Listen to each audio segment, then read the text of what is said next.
Hello, I'd like to start this meeting with the pledge of allegiance, please. Allegiance to the flag of the United States of America and to the republic for which it stands, one nation, under God, indivisible, with liberty and justice for all.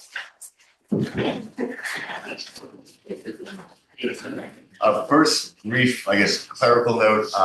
The May meeting is supposed to fall on Memorial Day, so we would like to switch it to the 18th? 18th. To May 18th. Okay.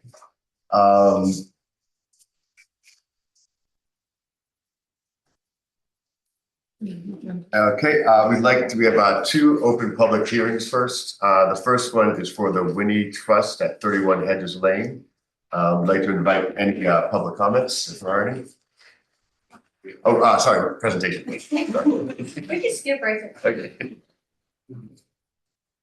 If you let the record show that I received the affidavits of posting and mail. Hi, good afternoon, Melissa Dedovich, Peconic Environmental Associates. So we're here for the Winnie Trust. As we've been now in front of for a few meetings.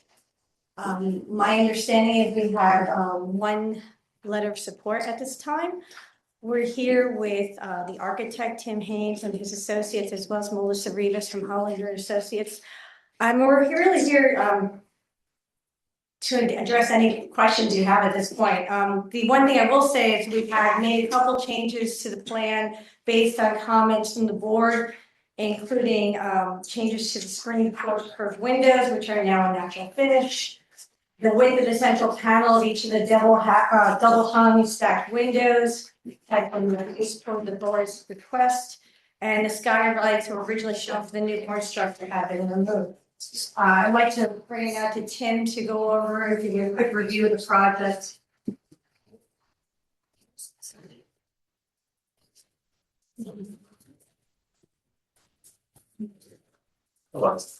Hi. Thank you. We've gone through the entire project with the changes. What would you guys prefer? I know you've seen it a few times, so I guess go through pointing out the most recent changes. probably going through the entire project makes the most sense. So up on the screen now, as you recall, the screen porch, which is here, has gone to natural from white. We narrowed when you have the ganged double hungs. We've narrowed the member between them.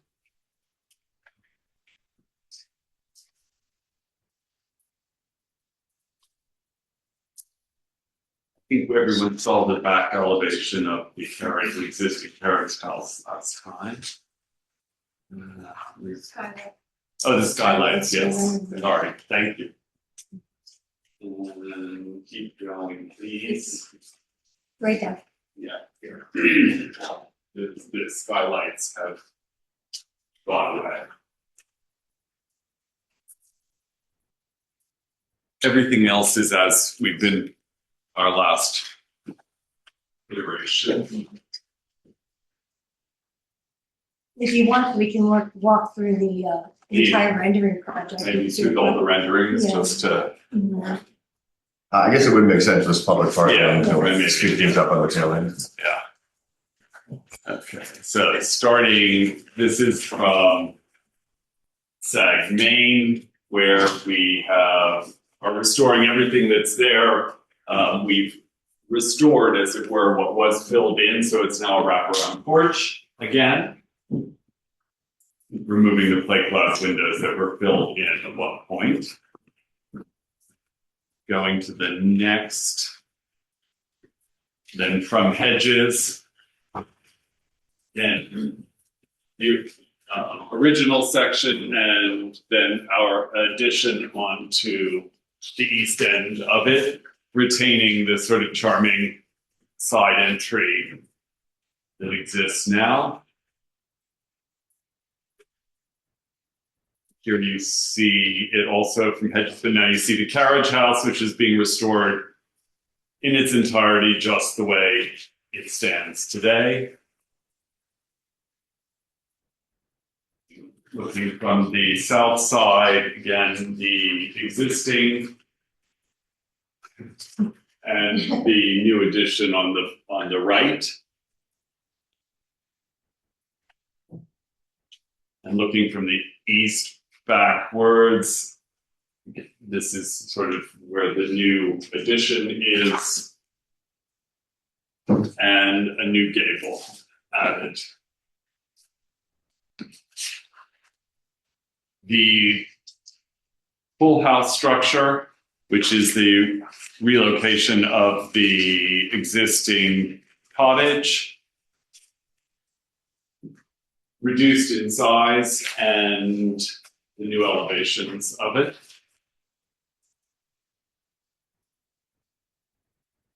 The barn structure, which is the same footprint as the existing, however, that one is being taken down. We're reusing any parts of the interior. If we can find any old wood, we're using it in the inside of this building.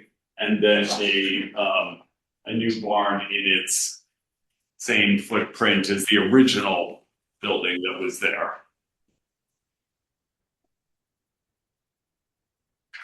Carriage house, again, this is being kept, except there's a sort of a pressure treated staircase that was added sometime around the 90s that we've removed, and we've replaced it with the door with a window and sort of a hayloft protrusion. Site plan, I refer to the experts. Actually, Abby, can you put up the landscape plan? We do have a plan that doesn't have the Yes, it doesn't have all the arrows. It should have been in the last email. last month's Correct. would be, yeah.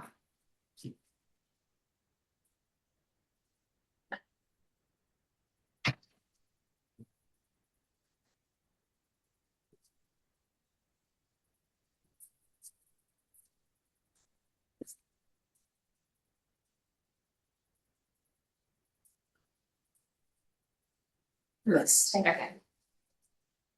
Okay, so just stepping back, this property sits at a pretty important intersection in Sagaponic, so at Hedges and Sagmain, and because of that, a large part of our landscape is really to just retain that natural beauty that's already there, and so the entire area of the property to the west that's not, that doesn't have any of our line work over it is held in an easement, so it'll remain exactly as it is. And then everything along Hedges, we also wanted to keep that same feeling, and so it wraps the corner and all of the existing plant material is staying. All of the landscape interventions are happening behind the building so that we can keep that same feeling at the front. So all the private property for the clients or all the private use sits in that back corner. So we do have a new tennis court and a swimming pool and some living terraces in the back, but it is all to that more private corner of the property. The majority of the trees are being retained. There's also a beautiful witch hazel that's being kept at the back of the property. And everything else is just, we're only removing the things that need to be removed in order to get the pool in there. There's a current garden that sits there in its place. We did have to have some removals in order to get that in, and everything else is either it was already failing and needed to be replaced, but the majority of the trees that are going in are to help us screen the elements from the street and provide a little bit more privacy for the client, especially along that eastern property line where there's a little bit of construction happening now. But everything is meant to keep the feeling, and what makes this property so magical as it is highlighting the existing large trees and just planting to frame the new architectural elements.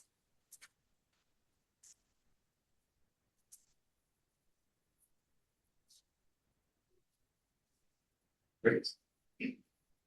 Should we now open it to any public comments, if any? Before, I just wanted to note my presence. Sorry, I had unanticipated conflict, so I'm appearing via Zoom. Carl Benacasa, 860 Montauk Highway for the applicant. Thank you very much.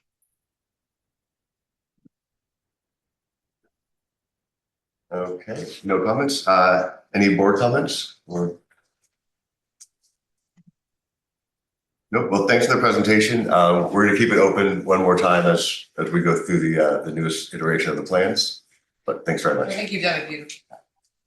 Yeah, thank you. So you need to do a motion to keep it open. Okay, so we'll make a motion to keep the public hearing open. Okay. Before we go on to the next one too, you need a motion for the change of meeting date for May. Okay, so we'd like to go back. I'm sorry, are we keeping the hearing itself open? Yes.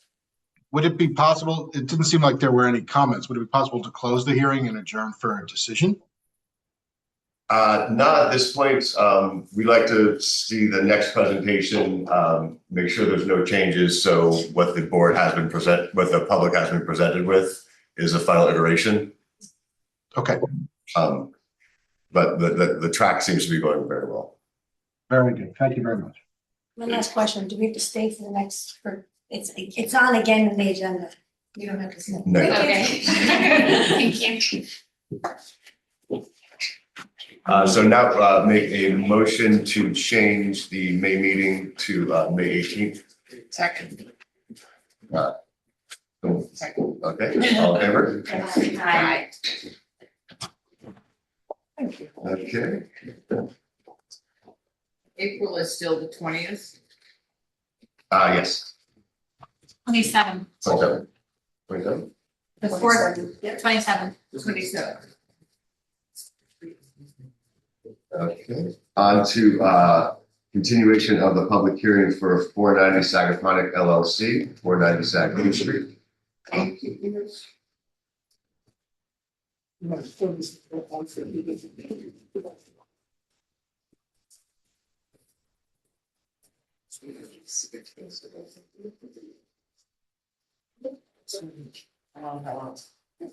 It's not.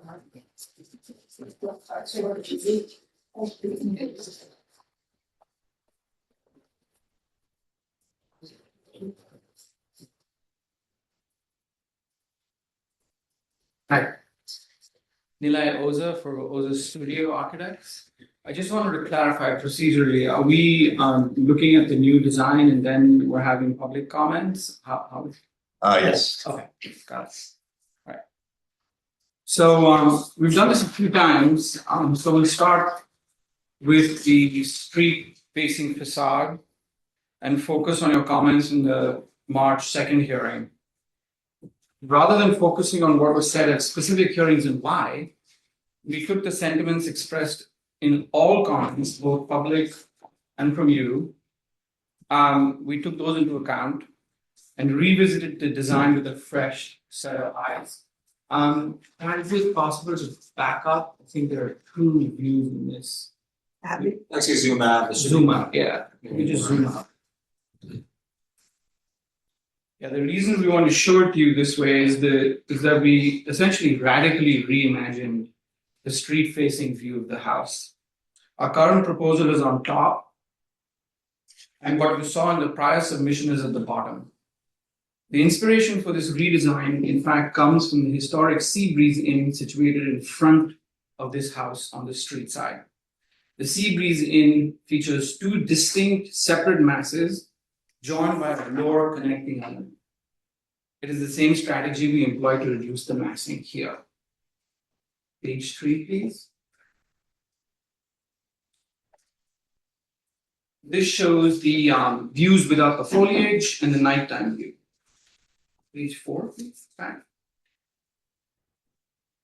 We now jump to the west-facing facade. The front and the back of the house are now in the same design medium. The deck outside the primary bedroom on the upper level is now covered, curtailing the uplight from these doors, in addition to reducing the overall lighting levels on the upper level. And this you probably saw in the last presentation as well. Page 5, please. Now these views show without foliage and the nighttime views at the bottom. Page 6, please. So this is a comparison of the pool side or the south facade. Again, while still agrarian, the design idiom is more traditional. And the top is our current proposal, the bottom is what you've seen. The next page shows without foliage and nighttime. Page 9, please. The north elevation has changed the least. Next page, yeah, it shows the foliage and the nighttime view. So in addition to this, we received a request to provide renderings of the house and the garage without trees, showing the angle at which it sits in relation to Sag Main Street. So if you go to page 10, the next 5 pages, pages 10 to 14, show the bottom is actually more clear. There's an angle there. The house sits nominally 30 degrees from Main Street. The next 5 slides show the house from a vantage point. And this is something specific that we wanted to make sure you understood. There are 2 vantage points we use here. That is a way to just go down a little bit so the street is more clear. Yeah. This is a vantage point from between Seabreeze Inn and the parking lot behind the general store as seen from the street. So you're standing square with the edge of Seabreeze Inn on your right-hand side and the parking lot from the general store on the left-hand side. That's what you're seeing. We want to be very specific about that. Here again, we see the street view now. This is the slide you're seeing right now. Then the street view with foliage. And the next is without foliage. Next page. And then we simply walk up to the property line, the next sheet. Now we're at the property line, and that's why the right half of the house is not visible. And we're looking at this view with foliage, the next view without foliage. Again, so this is the vantage point between the general store and Seabreeze Inn.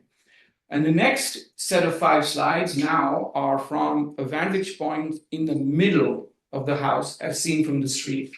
This is germane because you can see that the Seabreeze Inn clearly blocks a portion of the house from view. Again, this is the street view now, the slide you're seeing. The street view with foliage is this one, sorry. And the next one. Could you slow down? Yeah, sorry. Okay, let's go back. I'd like to go, just slow down. Our pages are not numbered. These pages in this brochure are not numbered. Okay. Okay. So could you just quickly start at the beginning, slowly, okay? Let's start from the very beginning, if you don't mind. Sure. Okay, so the first sheet. Pat, can you go to page 10, please?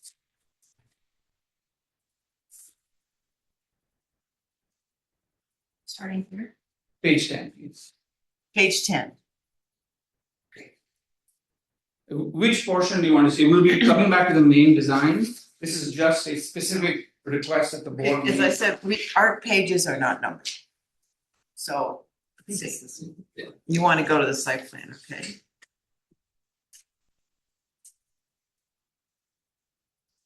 So okay, go to the next page. Pat.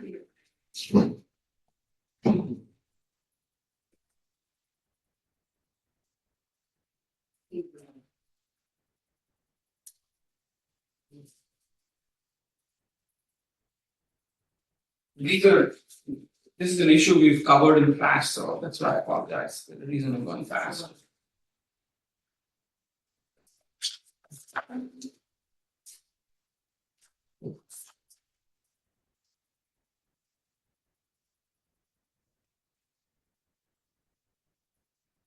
The purpose here is to essentially show the house from the street. So for starters, the house is not square to the street. It is at an angle of 30 degrees from Sag Main. Now the second question is what one sees from the street. So the vantage point is critical. There are 2 separate vantage points we've taken. One is between Seabreeze Inn, which is the building on the street to the right, and the parking lot, which is that. it's as if you're actually standing right on the edge of Sag Main Street, looking. Then we're just simply going, showing the foliage without the foliage. The next one, same vantage point without the foliage. Now we literally walk up past the pool and stand at the property line. So if you look at the brown triangle, that is representing somebody standing and looking at the house. Same vantage point, simply walking up to the house. Again, not from the street, very, very specific about that. Next slide, please. Again, without foliage. Same vantage point. Next slide, please. All right, so now we're revisiting this entire assembly of images. Now we're standing in the middle of the house looking back at the house. So not between the sea breeze inn and the parking lot, literally as if we're standing and looking at the house and seeing what occludes it. And the sea breeze inn to the right-hand side occludes a portion of the house seen from the street. So if you go to the next slide, please.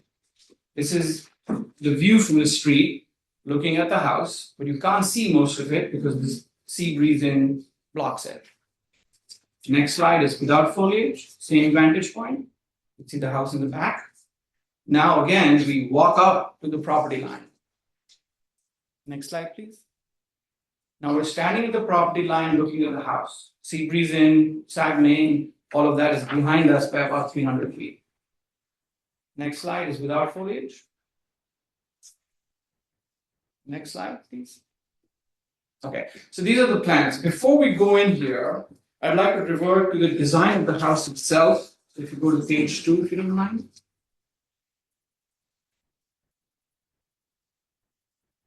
And invite Zach Studenroth up here for some comments. Zach assessed the two historic street-facing houses, the Seabreeze Inn and the Roger Polinas house, that my clients are looking to restore as a part of their larger vision. We shared his work with you in earlier presentations. So it is only fitting that he placed this particular design with you in the local context. We can then review this design with your comments before proceeding to the other requests we've made. Hello. I think the major. Introduce Oh, yourself. I'm sorry. Zach Studenroth. I'm an architectural historian, preservation consultant, active here since 1976. Well, I'm still in business. I think the most important thing to see here is how this new design reimagines the original by breaking up that long facade and that long roof line. And does it in a way that uses individual forms that are massed in a way that looks like sort of simulates the look of a more modest house that's been enlarged over time, and in this case connected to a barn-like structure to the right. And so from a distance, this will look very different from that long expanse of roof line that you see below. This is based on, as you drive around the village, you'll see instances in which older homes have been enlarged with smaller dependencies. Sometimes they're closer to the barn, sometimes at a distance, but you get a variety of forms and massing that it is not as uniform as the vision below. And so that, I think, is what has inspired this new approach. Any questions about that?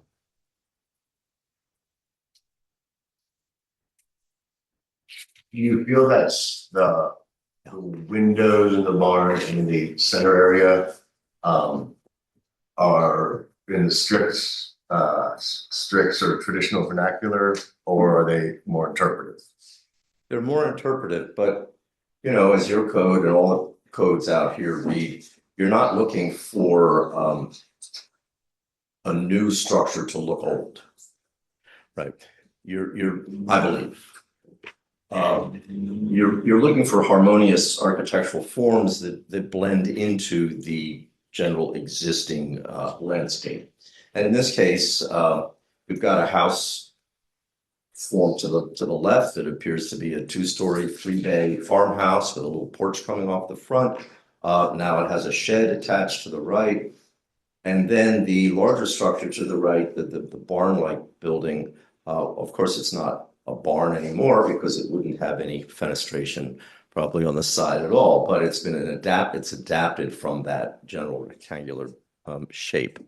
And I think the connector is logically the way one would connect a existing historical building to another, not necessarily with a solid mass, but something that's more see-through.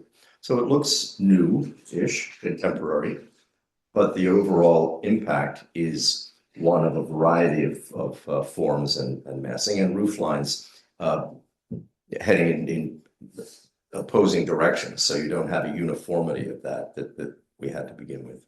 I mean, it is, tastefully and subtly derivative of the architecture around, but this is an historic district. Right. So we sort of have a Hippocratic oath almost of it has to look like it hasn't been touched in any way. Therefore, it does almost have to be unflinchingly within that sort of period architecture. Versus the rest of the village, which allows for more interpretation in this case. That's sort of the bind that the board is finding themselves in. So I see that as a separate conversation. Because I would say that just as in Sag Harbor Village, Southampton Village, each of which are in their totality historical districts, when new architecture, we did this a number of years ago when, because each of those is a certified local government, as I'm sure you know. And the state provided architects from the city who were accustomed to infilling vacant lots in a village was the concept. How do you introduce a new structure within the context of a historic district and make it not look like it's been there for 100 years? Because the objective is not to introduce a new building that looks old, because now you're simulating history and you're really presenting something which is not authentic. But how do you do it in such a way that you introduce architectural forms, a vocabulary, etc., that is admittedly new, but compatible and harmonious with what is in the general vicinity? So it's a very delicate balance. I don't think within the historic district, you don't want something that's blatantly modern and glass and steel and flat roofed, etc. Which is perfectly fine in the right context. But I think this design kind of finds a happy medium.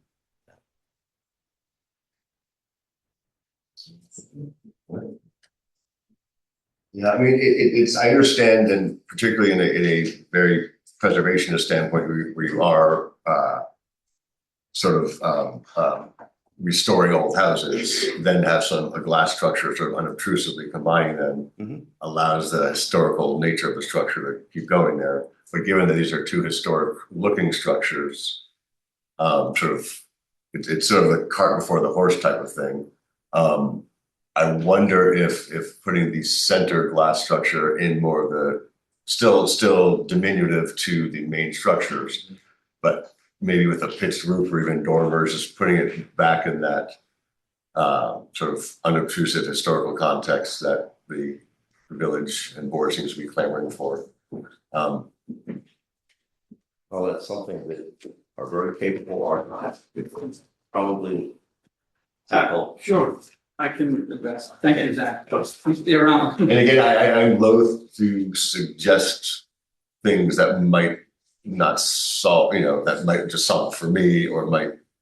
So I'm not sure if going about this process is more helpful, or is it more re-examining what you need the function of the house to be and working around it.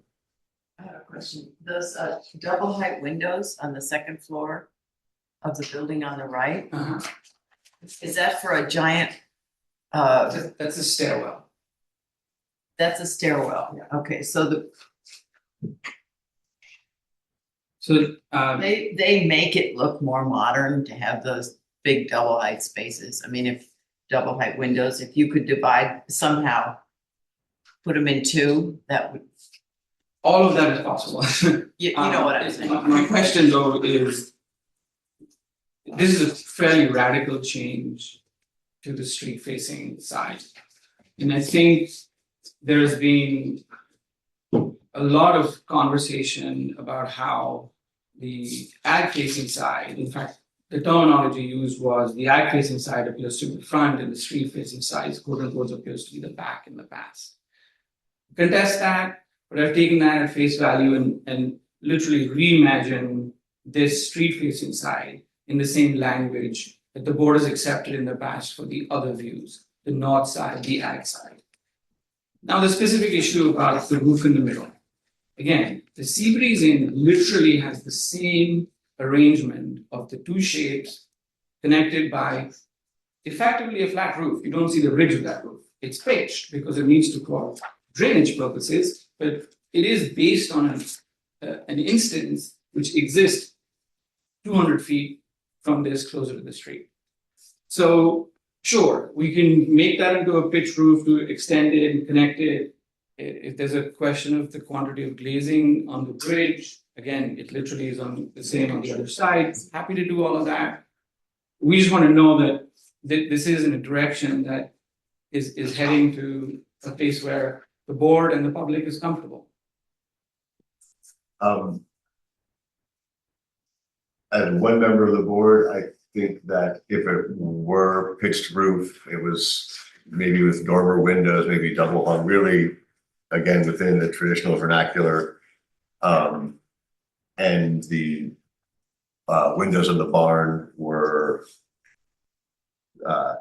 devoid of any sort of just were maybe even along the side. And then unfortunately, we've had a lot of public comments about the orientation of the garage. So also somehow allowing the garage to have the bays not orientated towards the Sac Main Street. Okay, so are there any other comments on the architecture side? Because then I can address the other side. I think, as you said, it's a departure, obviously, and I think there is an intent, obviously, to have the east and the west now more harmonious. I understand as the reaction to the west was more favorable. I think that was also the west being less, public facing.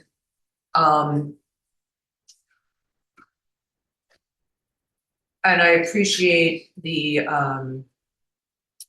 inspiration you spoke of. I'm not sure with the sea breeze. I mean, actually, it'd be good. You don't have a photo, do you? That we could look side by side. Does it go behind you, It would be then prior presentations of. It would be in a prior presentation? Yeah. And I think it would be good to, what's interesting about it is that below, I think originally you were going for something that looked like a barn, right? In that vernacular. And now I'm not sure.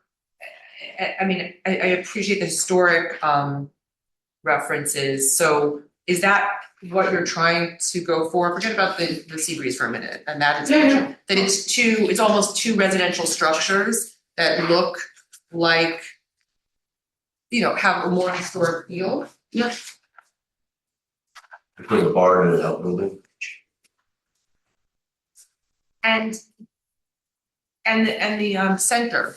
Can we look at that more closely? Is there a more close image of that? Excuse me, we have to hold up just a minute. We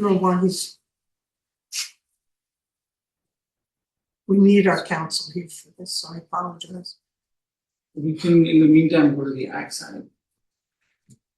Yeah, it's a couple of minutes here, I believe. Yeah. Page 4.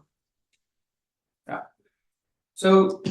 Reed Neely, we gotta wait for our counsel to come back. I'm sorry. No problem.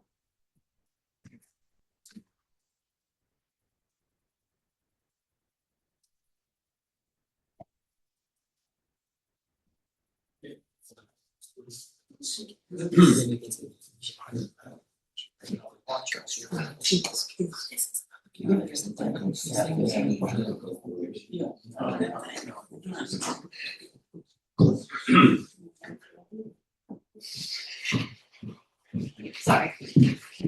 I missed that last question. So the intention for that central structure is to actually have a resonance with the upper level windows of this out facing side. It's essentially using the same elements on the street facing side. Now, the windows there might be taller, so our goal would be to kind of harmoniously blend this elevation with the western elevation and create the windows that you see here as well on the western side. Sorry, I'm just a little confused. This is the western side. This is the western side, it- so we're going and to take this You're stretch of. saying you're gonna change it from what we're seeing right now on the east? Yeah, if Disappointing. No, I understand it. You're saying you're gonna take what we're seeing on the east right now and change it? Yes, Just given this recent yes, 5 minutes? yeah, Oh, okay. as a way of addressing your concern Yeah, about I mean, this. So you have 3 windows below French doors. Well, no, it looks and then- different, obviously, and it is different, but I don't wanna say that I'm suggesting. No, we've talked about it as well. Yeah, Because- I just, again, because it's a departure, and I think we just received it on the 20th. I was just, Sorry, just want to say, when you say it's a departure, what is your? I don't mean a change, it's just a change. Yeah, and it's a change that is intentional as. No, I completely understand, I'm Yeah, just saying, but, I think we're just taking it in. Sure. And this is the first time it's being presented, and we didn't have a lot of time with it, so I'm just, I was asking the question because I think that the center portion, which is what a lot of the comment has been about, the way it faces the street, the center portion is particular, and in this context, maybe not as appropriate as the size. I was just trying to understand it. And I do notice that the back looks different. Yeah. So maybe that makes That's sense. quality, But again, I don't want to really suggest things. No, and- What we've done, as you've noticed, is we've done a design that is intentional to what our clients want, and over time we've accepted your commentary that the west facing, street facing side is quote unquote too barn like. And so in the last presentation in March, I literally walked through what we would do. And the largest thing on the west side was the large flank of the roof, which was creating this sense of sort of scale. So the first thing we did is separate the east, pardon me. And so the first thing we did is separated those two. Now, to the point of making that central section like the other two sections, it would actually take away from those being separated by a connector. It would again start feeling massive. So I would request that you accept the fact that that central section will have a different sort of tonal quality than the two buildings on the right and the left. I think the goal would be to still have the two flanking structures paramount to the design, while having, so this being diminutive, so it does sort of step back a bit, while having that, just the sum of the parts, that little part itself, have more classical elements. You're saying that by separating it with something new, you think it reads as two kind of more historically. Not new, I'm saying it has to have a different language. Well, right. Yeah. But I think the challenge is that that it doesn't feel harmonious, and I don't know, if that is a better solution than just a design that is harmonious, that is contextual, being on an architectural, being in the historical architectural sort of mandate. But again, I don't I think one of the challenges that we have is I don't want to, and anything I'm saying is just, we're just discussing it, we're looking at it. This is the first time we're looking at a change. And I'm not saying do this, do that. I want to make sure that's clear because I don't want you to react to what I'm saying with changes. I don't want to dictate any changes. Does that make sense? I just want to talk about it, look at it for a moment, and then we have a lot to go through. And is the breezeway in the inn, is it 2 stories or is it 1 story? 1 story. 1 story. That might sort of also help the separation between the two. Obviously, it's. Yeah, they are genuinely 2 sides. And again, the breezeway isn't something that we're trying to replicate, by the way. Yeah. As Zach mentioned, we're not trying to replicate an older structure. We're trying to design it so it's harmonious with the context. And one of the points that came out as obvious looking at the lower view is the lower presents in a more sort of massive sense, even though the house is pretty small. Having gone there, I think you would agree. So the reaction as designers is to take that and again reimagine that side to work well with the street and in harmony with the remaining elevations. Has there been any, forgive me because I wasn't here in the last meeting. Has there been any change or any attempt to do anything with the garage? I know there's been a lot of conversation about the garage. No. Not quite as of yet. Do we have images here with the garage? Yeah, so do we want to jump to that presentation? Is it a separate presentation with the garage? Well, so it's the site plan. So if we could go to, I think, try page 16.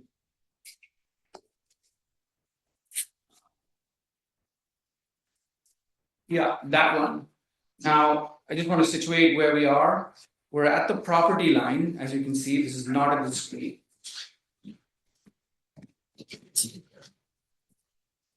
So we are a good 200 feet from the street right now.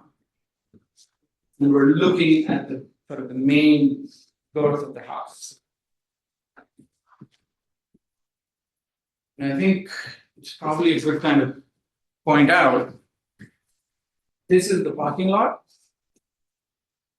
This is the edge of the garage. As you can see, if you draw a straight line down from there, it hits the parking lot, not the street. But field of vision is peripheral too. Right, no, totally. But that's why we're trying to be specific about where the vantage point.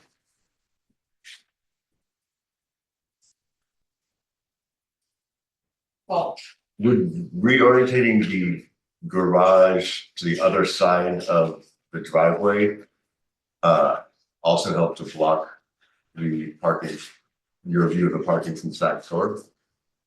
When you say the other side of the driveway, Sort of putting it in between the parking lot and your driveway and your parking court. but setbacks. Yeah. This is limited by the setback. Okay. Yeah.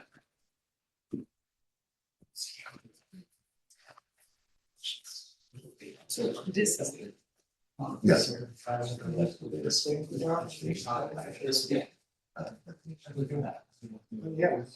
Yeah, so some of this. We've had some. I just want to clarify a couple things. The Seabreeze Inn, I think the connector is 2 stories. I think it was said it was 1 story. It's actually 2. It's 1 story. It's one, yeah. 1 story? Yeah. It just seems like it's. Yeah. You saying take the garage and shift it this way? So I that you're driving into the driveway and you pull straight in, not underneath? think, So you still block the parking. yeah, I think the public's comment was very directed not towards the presence of a garage, because any outbuilding can be a garage with the bays. Yeah. So it's the vision of the bays, the view of the bays from the Sac Main Street. Okay. I think, So, yeah, we could probably look at shifting. So counterclockwise by 90 degrees. facing south, actually, or up to you. Facing north. North. Yeah, so Oh, the you doors, you pull in the driveway, the doors would be there. Yeah. Yeah. And again, that's just one of the things that has been a public comment, so Yeah, that's I just wasn't satisfying. sure if that Yeah. had been addressed at all, but. That, 2 of the neighbors commented. Yeah, we could definitely look at rotating the garage. I'd like to point out, I don't know if it was said by Neelang, but last presentation we made, everybody seemed to like, I think it was the western view, the western and the northern. The rear of the house was, congruent with what people like, but on the front of the house, they didn't like this big, massive barn structure. So what we tried to do. Well, it was that the barn structure really couldn't turn viable residentially without it deviating so far from a barn that it's not appropriate in the historic area. While it would be Right, we actually on like. parsonage, on hedges, anywhere, So, if you kind of look at 468 farmhouse, a gable, it's kind of like what you're getting on the left-hand side of the house. And then the sea breeze has this sort of larger mass, and that's what you're getting on the right side. And then you have obviously that connector. So we're trying to, nothing is going to be historic about this house because there's no house there. If there were a house there, it'd be renovated, like we're planning to do with sea breeze and 468. Yeah. So we have to find architecturally, a model of other homes from the area, other buildings from the area, because nothing exists there today. So we have to find these models of what we can put there. And that's what we're trying to diligently do. We're trying to show you that if you just take this house and objectively look at it, not in the historic district, just on the property itself, you really have a farmhouse that's a smaller diminutive structure. And then a larger, as the family had grown and expanded, you added this secondary structure and then connected them. Obviously, we can't have two separate structures on the same property. You guys went through that on the corner lot earlier. So, I know you don't want to tell us what to do, but we do, want some sort of guidance as far as, this is headed in the right direction. I mean, we obviously have guidance with regards to the glazing on the front and I don't know her name, but she mentioned the taller windows. We removed the bump out from that stairwell. That's now gone. We've reduced the other, structures that attach to the house. And so that's really what we're trying to go with, not have this massive roof structure that's a barn that you can't live in. We can entertain looking at the shifting of the garage as well. Yep. And, happy to keep the public open, of course. Were there any public comments? Yeah, I guess it's a good time to open to the public.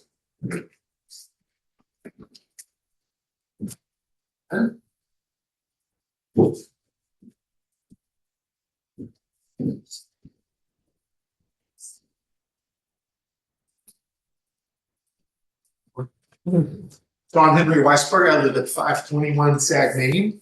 I've commented on this project before. I have a dead-on view of this house and garage, not only from the street level, but from my second story.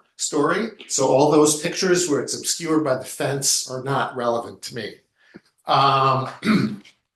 And I have to comment that this hearing feels very much like Groundhog's Day. We keep hearing the same thing with very minor variations. Both of this house, as presented today, is not materially different than the house that's already been rejected by this board. Actually, I think it is. And there was no rejection by the board. First of all, can we see the picture, which has, I think it's the 13th slide. Somebody's noted the pages aren't numbered, but it's the 13th slide counting the column. Yes.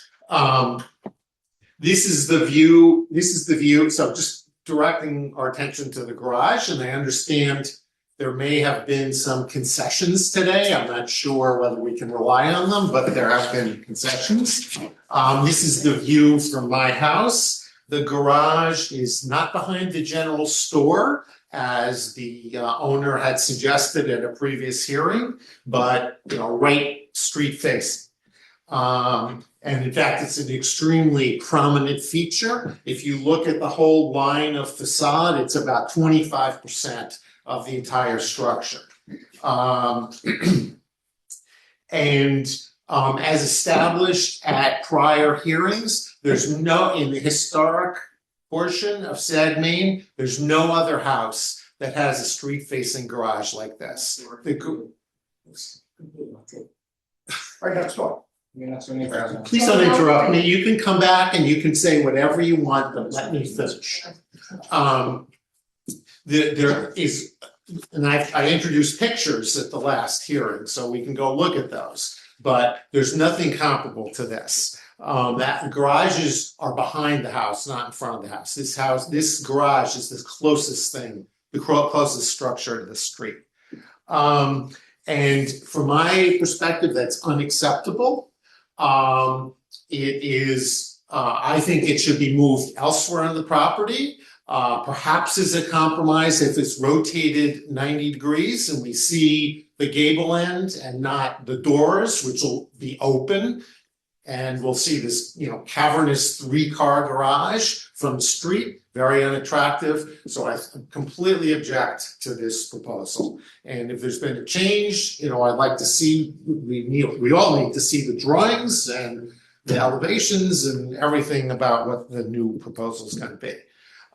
Second, as to the house itself, and could we go to, I guess it's this second slide probably. Yeah, that's fine. I guess it's an improvement to break up that gable end, but something that we heard for the first time today, the model, or at least an influence on this, is what when I was a kid we used to call the Polish farm or the Stepankowski farm. I guess it was called the Seabreeze Inn. That structure that they say they're modeling it after was actually a late 90s building just before this village was created, so it was not subject to the review of this board. I think it was a poor job with that, single story breezeway and second building. The Polish farm was actually a much more classical, evenly bayed building. And not what it looks like today. And I don't think it's an appropriate historic reference for anything. I think that as the board has already seems acknowledged, there's this whole section is very awkward. The middle section is very awkward. This looks like an Anderson window catalog cover. You've got 5 or 6 different window forms here. These are really inappropriate. And again, maybe we've had a concession that those are going to be replaced. I don't know. More problematically, and this was discussed in prior hearing, these 2 lean-tos remain. And they were criticized by members of this board last time. The only change to them is these introduction of these little windows. But these lean-tos are exactly that. They're lean-tos, and they're not appropriate in a building like this on Sag Main Street. So in my view, this house, both the garage and house, are incompatible with the streetscape on Sag Main Street. Also, no, this hasn't been referenced to it, but there was a lot of discussion at prior hearings about the light pollution that will emanate from this house. I don't think there's been any change with respect to the problem of light pollution. In terms of what I think this board should do next, first of all, these plans, because of the way this hearing rolled out and the fact that the hearing was kept open, these plans were submitted, I don't know, Wednesday, Thursday, Friday. I saw them on Friday. One of the board members also referred to us having seen it first on Friday. I don't think there were many public comments. I think this should be held open to receive let those additional commentators have a chance. Then we'll have to see what those comments are, but I think where this should be headed to a rejection and a closing of the hearing. And if they want to come back with something new, I don't think this hearing should be kept open while we wait for that, which produces this shortage of review time. So I think ultimately this plan should be rejected and the hearing should be closed. Thank you. Thank you for your opinion. I can only help but think that you would be happy if there were no house. I would be happy if it was a field with no fence and no hedge, but I completely understand that this, Mr. Nardi owns this property and he's entitled to build on it. So my private preference is irrelevant. I'm commenting on the house and I'm happy to comment on Is there any other any house. house in this, is there any type of house that you would be happy with in the historic district? There are images right behind you. Absolutely. There are, in what I consider to be the historic district, there are 12, 15 houses, including some new houses. A new house went up recently next to the Ruderman property I think that's a modern house with historic references that looks completely fine to me. And they put a small building in front, which looks like a historic building. There's a very nice curved driveway, and then there are more modern structures, including a garage and a larger house behind. And I think that looks just fine. Do you know which one this is? South of the airplane field. Yes, exactly. The next property across that little private road. You mean Next to the field. Buttrick House? You mean the Buttrick House? 778 Stagmain. It's on the west side, immediately south of the field that has the airstrip. Buttricks. It's the Buttrick House. Yeah. I think that's a perfectly fine, modernish addition to Sagmain Street. So then it would seem that fenestration is more of the issue, because that structure is unique. I was on the board during that structure. I think, and then it's a question of scale. Well, wait, that's a difference in a lot of respects. Fenestration is different, layout of the overall property is different, size of that front facing building is different. No, there's a structure that's very much on the street and not hidden. Yes. And then there are additional structures behind. And I think, to me, I'm not an architect, but I think that looks like a completely appropriate modernish addition, which this is not.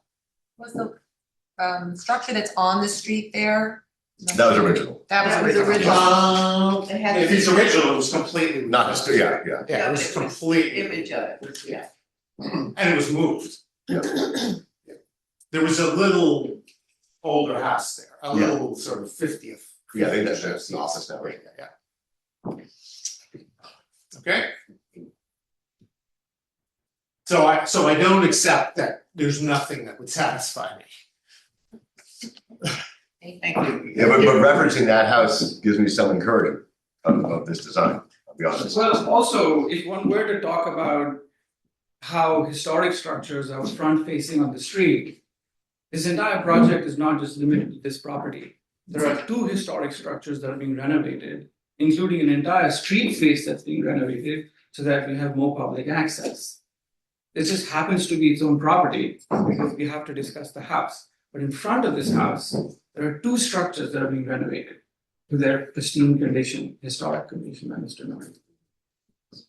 I think that probably for the wider board and public, it would be helpful to talk about that. I think it's important. We've actually, yeah.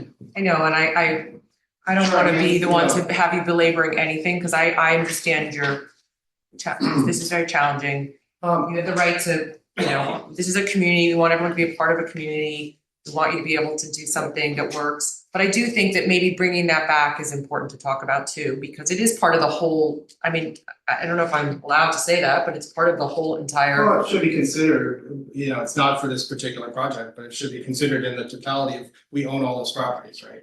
So Correct.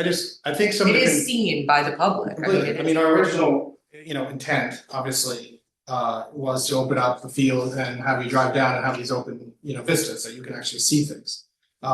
It's my opinion that, this house is blocked by at least half of the sea breeze in from the various vantage points. I understand Mr. Weisberg's, concern about the garage, or some other people who have written, a letter. We can look at moving the garage. Obviously, I don't think the garage is an issue, but we want to try to solve for that. I think it just is a little strange that some of the public comments have talked about, it's okay to have a modern home in the historic district, 778, Sagmain Street, because it's behind another historic structure.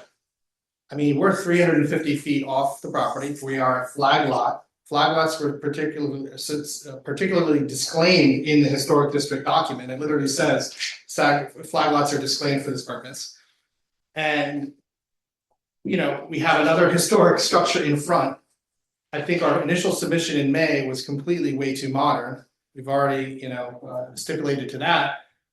We've now taken the last structure we submitted and removed the entire mass of the roof line. We've altered it so that it really looks like two, you know, farmhouse with another pseudo farmhouse attached. I am happy with the public hearing. I think it's important that we keep the public hearing open. I'm against just summarily declining a submission because we would have done that in May when we submitted our first round, or in October, decline it and then open it, decline it and open it. So I'm all for the process that we're going through. I just think it'd be a little helpful if those who are making public comments could look at the board and say, yeah, I like that design, I like that design, because we can easily take those and reimagine them for this property. But we can't renovate a historic structure that doesn't exist on this property. And the original intent when I got up here and spoke in October and earlier in May was I didn't just want to put another farmhouse behind a farmhouse. That was the original thing. You guys can go back and reference what I had said. So now we've sort of done that a little bit. We've now taken a farmhouse-esque structure and moved that now to be behind another farmhouse and to the side of another farmhouse. I'm okay with that. There will be a home here at some point. It just depends on what it looks like, and you know, it's going to happen. So if somebody says, yeah, put up 30-foot screening and block the garage and move this, you know, we can do all that stuff. But we're trying to open the property up for the entire neighborhood. So screening is not practical. To the point about the homes, you want to talk about renovating them. Yeah, they're part of the project.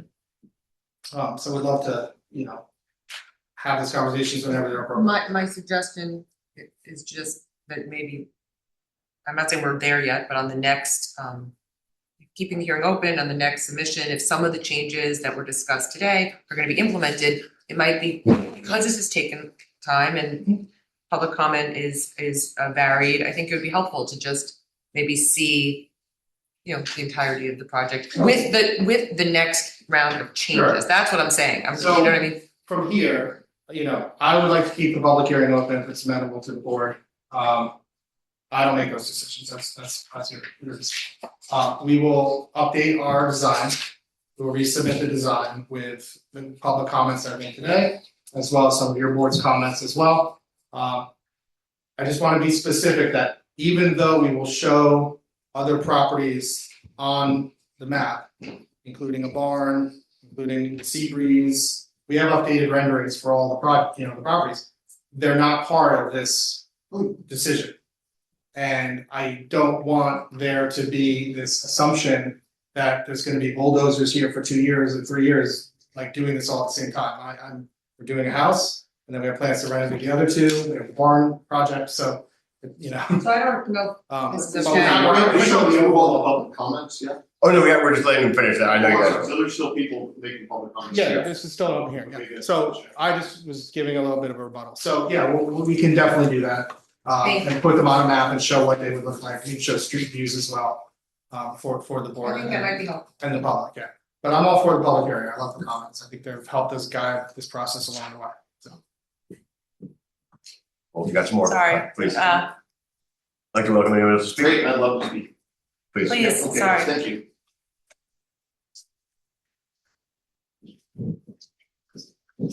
So I'm John Jans and I live at 640 Sagmain, solidly in the historic district. So, when I went through this process, I realized that when we bought the house on the property, that there's, that section, this historical section, there's a lot of restrictions that come along with it, which are hard to deal with, and there's also a great deal of responsibility that comes along with it. So when you round that corner on Sagaponic Road, and then you start heading south on Sagmain, that's kind of the main historic section. So I'm very sensitive to it. I understand everyone's very sensitive to it. It's that historic section is the one that really kind of defines the historic area. It's the backbone of the historic area. So when I think of, what historic is supposed to look like, can we go back to the first or second slide, the one that shows the change? Right. So,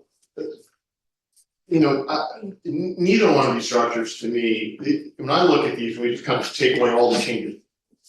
This is not a traditional structure. This is a contemporary home that is now placed in our historic section. So, unless I don't understand what we're supposed to be doing in this historic section, I don't see how this fits at all. Now, separating the two, it's certainly more traditional, as you brought up, but it's not traditional. The only thing that I see up there that looks to me like it fits in the historic district is what you're referring to as the original farmhouse, and now we've added on the breezeway to the barn. So that looks okay to me. I guess I could drive by that and feel that it's historic and fits with the area, but the rest, if you place that there or any version of this, it just doesn't fit in with the rest of the district. So all that glass in the middle, I know you've addressed that, so I don't want to belabor that. Clearly, that's I think there's agreement that that's not that doesn't fit. And then I look at the back side of the house, and that's just a big glass contemporary home that's shining onto the field. So, all this fine tuning we can keep doing and pull a shed out there, flatten the roof here. I just don't see this as a historic structure. So I would challenge the board to go back to the owner and to the architect. I know you worked very hard, and I'm not taking anything away from this design. It's just, in my eyes, my neighbors that I've seen, this does not fit in that very sensitive section. I don't want to look at it when I drive by. I'll be extremely disappointed if something this contemporary is on that section of the road. So thank you for the opportunity to speak and appreciate all your hard work. Thank you. Thank you. Do we have anyone else? Nope. Well, obviously this is kept open. I think ultimately the gambit is on the east facade. Can you trim it down enough to be palatable for the historic district in order to get the west views and everything that seem to be, I would imagine, paramount? Or is it time to reestablish what you need the house to be for you from the inside and then reapproach it from a, unflinchingly, historic vernacular? Personally, I think the issues with the garage seem to be able to be fixed. I think the breezeway could be softened up, maybe through pitching, maybe through shed dormers, maybe through more traditional fenestration. Likewise, the barn would maybe have matching windows up high, which having this sort of transom windows is a barn type looking thing. But again, we keep suggesting things, and we don't know if they'll satisfy everyone else or even ourselves. Do we have any other comments from the board?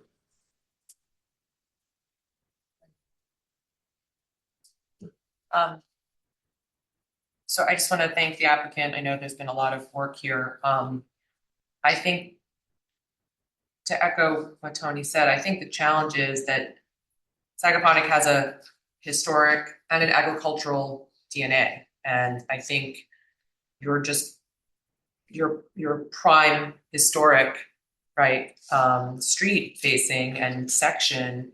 And I think you're trying to emulate the agricultural in a sense, which is also a big part of the DNA. But I think the public is reacting to sort of wanting that historic feel. And we're struggling with marrying that as well. So I just want you to know it's not an easy thing.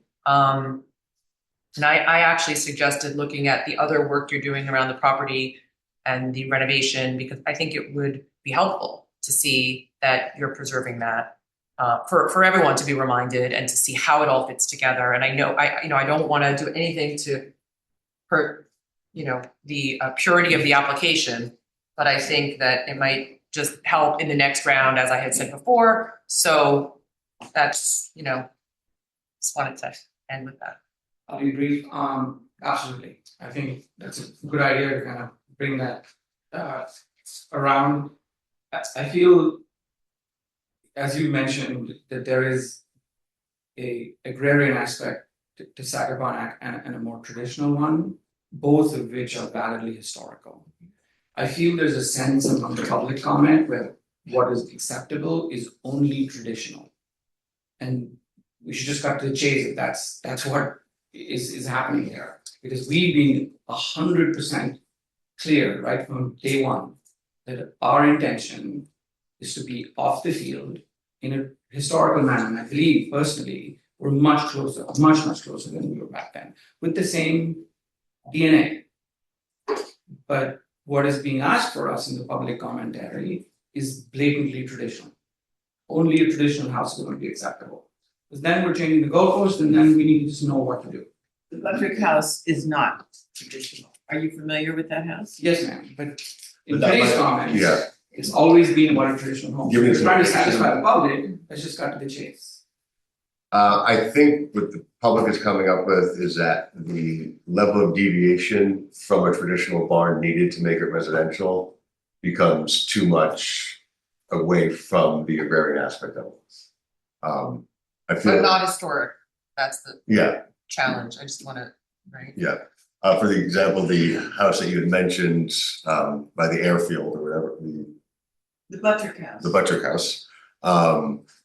That one is almost the sort of agricultural structures there are almost devoid of windows. So it really does look purely utilitarian.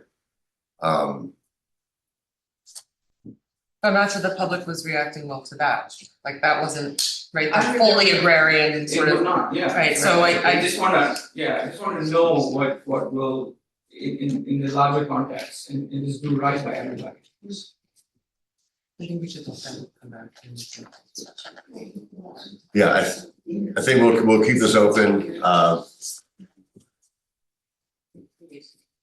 Okay, I'd like to make a motion to keep the public hearing for 490 Sagaponic open. Second. All in favor? I. Aye.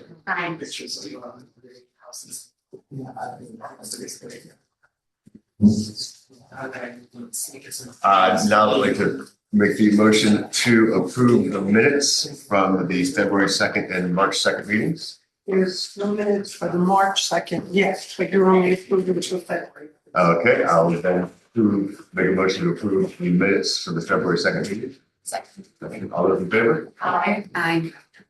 Okay. You have two. Committee of two.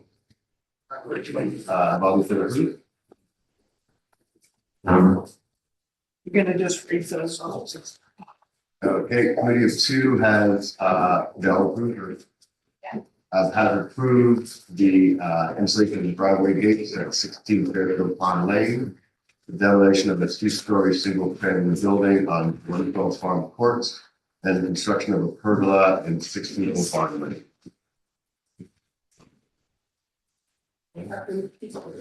Thank you.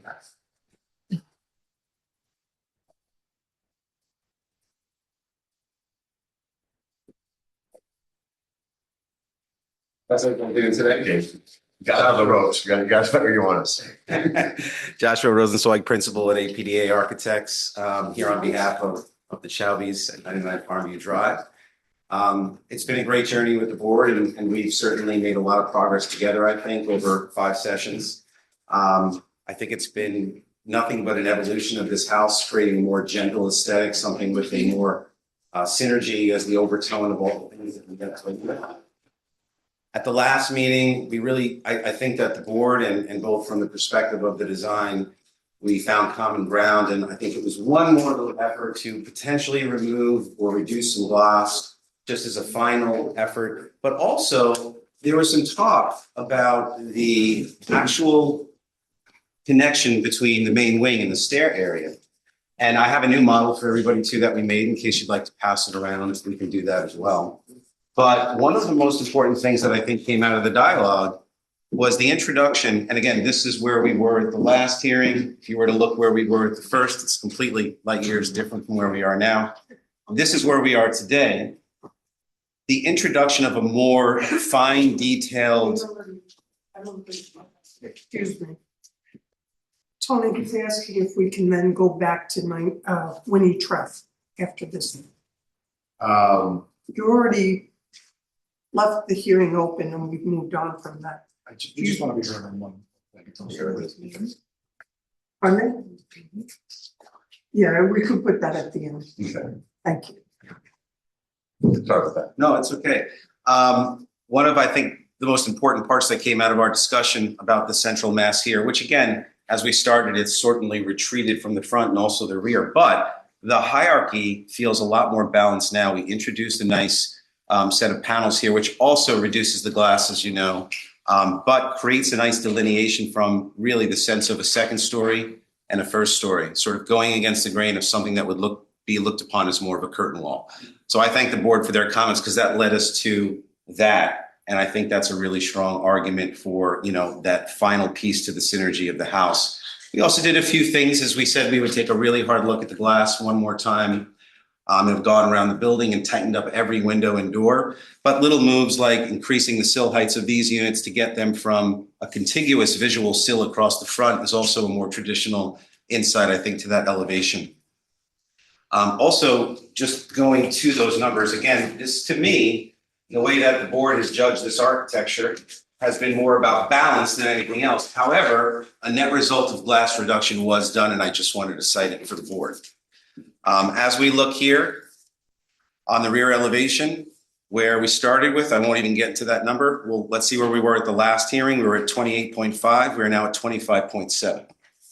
On the side elevation here towards the west, we were at 26%.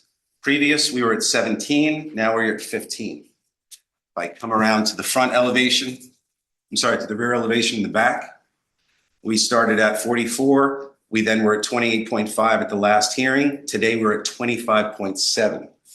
And last but not least, the garage elevation being at 17% at our last meeting is now at 15%.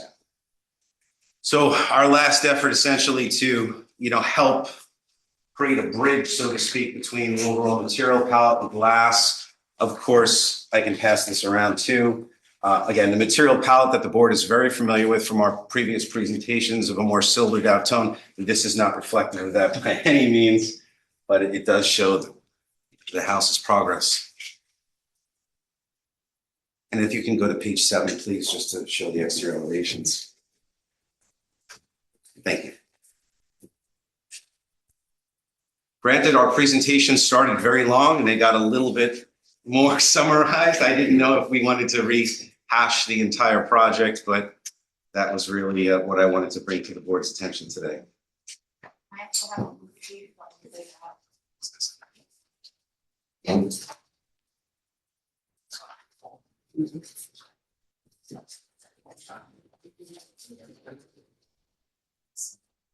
I agree with you, that front window does have a much more, and It's attractive. Yeah, I the like it. nighttime location will be great. Everything doesn't seem too heavy. The model doesn't quite show the delineation so nicely, but if you look at the exterior detail and see the, all the cedar, which all through the collimation, the nice pocket for that shaker detail there is gonna look nice. Yeah.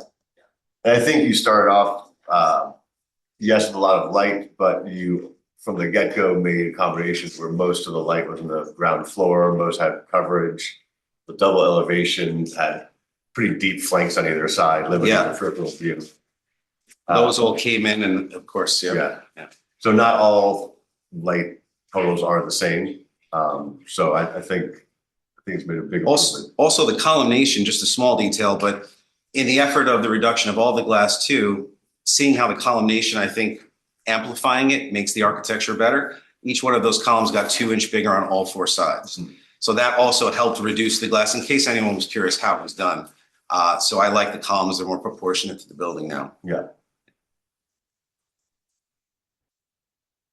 And I'm sorry, I know you weren't here for the other meetings, but I could always go back in So I detail. can see, I can see. Yes, Could you, Do you want to do the flyby? play a movie? You wanna Sure. see the movie? Absolutely. You know. and again, please, the movie is absent any landscape, which we have an amazing landscape architectural firm in LaGuardia Design, so this is going to appear much different. Even the shadows are different because you take all the tree canopies out. This is a garden, a building set into a very large English garden. nature, Say again? English garden type? I mean, if you look at the site plan from LaGuardia here, I mean, we've got all these groves of different trees and beautiful sense of landscape that John Hamilton had started in the first 3 hearings, giving a presentation on. But I know that the Architecture Review Board wanted to judge the architecture without any of it. I'm just saying it's going to only amplify the experience of the architecture. So underground tennis court or set down. That is on site currently and is not being touched. It is Oh, an okay. existing structure that will remain. And was there something else underground? The lower level basement entry, Okay. which is right here, as you come down through a series of garden steps Okay. to get into the basement. Was this presently known as the short house? I don't believe The so. long house? There's one on the corner. Yeah, I don't believe that's this one here. There was no house here. There is currently a home there today. Yes.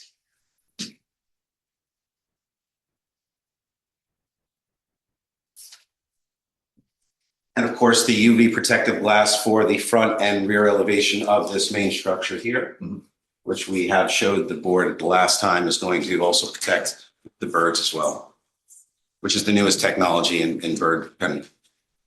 What is the newest technology? It's the UV protective glass that the birds can see shapes in the glass, and it's a Okay. little bit less undetectable by the human eye. I need that on my house. And we sort of earmarked it for just the tallest, not tallest, because it's subservient to the other ridges, but it's certainly the one area we did offer it up for on that structure.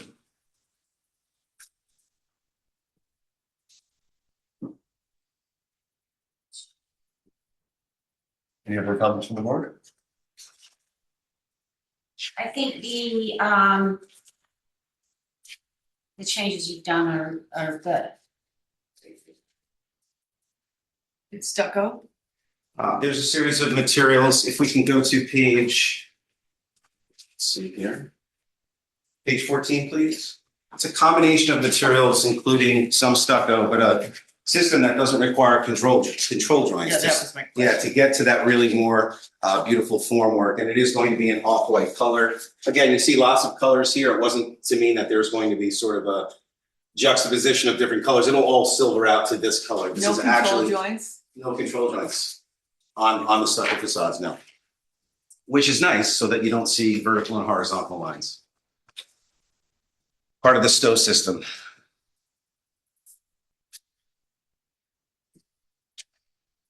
Ready to vote? Yep. Okay, I'll make a motion to approve. A second. All in favor? Aye.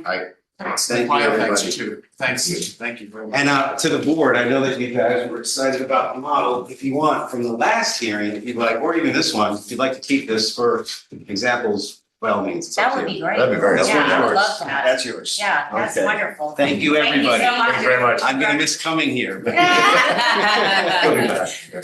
have a lovely day. You too. Just one suggestion, which I just can't help myself. Committee of two always makes me think of Committee for Public Safety or Gang of Four. Like subcommittee or something. Take care. You keeping, I am. are you keeping your army? I know.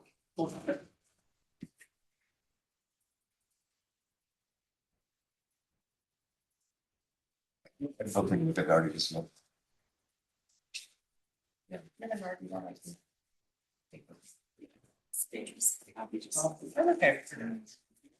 I'll finish that. Not in, it's gonna be 7 years. Oh, right. Yes, yes. Gotcha.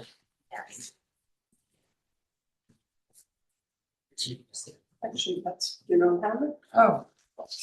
Sorry, see, I told you today.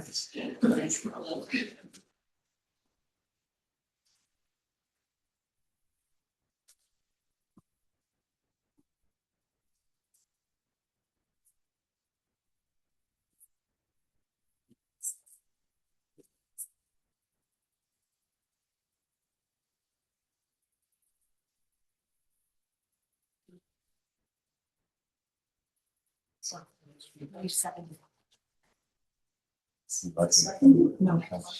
Yeah. Yeah. I know.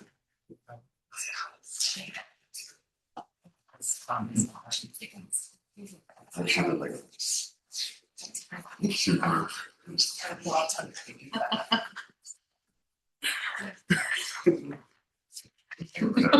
Like.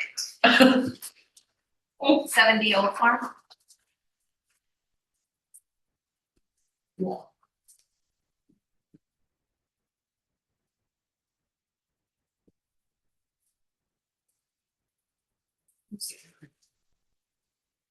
So you're the architect. 70 Old Farm. This is last time we were here and the chair lady asked us to provide renderings, which we did, and also want us to clarify the materials. And actually, I brought the samples here today. So this roof is cedar.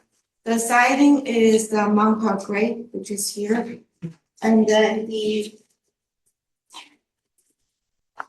stucco color is Swiss coffee, which is like a very creamy white. It's this color. And then the metal is gunmetal gray. And I have a black that you can see the difference. This is black, this is gunmetal gray. And that's basically the three colors we use. There's no other color. And then the other concern would be the back, where we have big windows and doors. And I was telling the board that we have a covered porch. So if you don't mind, give us the back rendering. We prepare two. That's the side, the back. Yeah, we prepare two. One is like if we don't use the screen porch at night, that part will be dark. And another one is like if people are in the screen porch, that screen porch will be lit up, and that's what I think will look like. And of course, it's a rendering. And the thing is that the people in the back is actually at the higher ground elevation, and they sweep up about 4 feet. So the view is more down, and it is one-story house, and I don't think it's gonna really glow much and interfere with enjoyment of the neighbor. And that's what I think. Do you by any chance have a view of the house on the property? An overhead? We didn't do an aerial because it was not us, so we did Oh, that's okay. we did all 4 sides. Okay. Would you mind to show the front side? We don't have a site plan, but we don't have a site rendering. So this is the front, and then this side you actually don't see. You see that black line we drew? It's actually property line. But there we're gonna have all hedges. So and actually we're gonna have a buffer. It's like a natural, and then probably some kind of foundation or screening there. And so you actually you probably gonna see from the street, but the other view nobody gonna see it. And then we also have a garage side view. The garage side view, this is probably as much as you can see really by the neighbors. That if you drive all the way up, it's a very long driveway.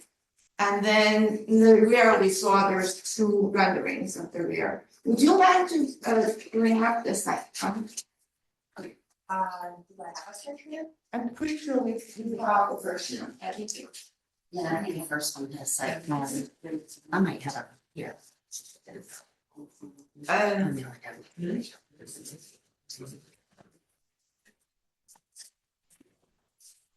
Seven.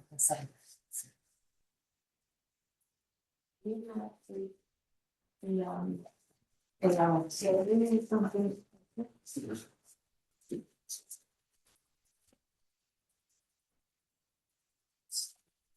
So this is a screen for just that little area. That's not what it screens. We do have a paper, just one. Okay, just pass it, right? If you want to pass by, pass around. He's got it. He got it. She's got it. Yeah, she's got it. Yes, she's got it. Oh, yeah, this is. Actually, this is not a red one. We actually have a more updated one, so the parking is a lot less. This one was from last month. So did you do a different one from last? So it was, the planning board review asked us to do a reduction of coverage, so we have one parking lot that's actually. Okay, we don't have that's- that. Okay.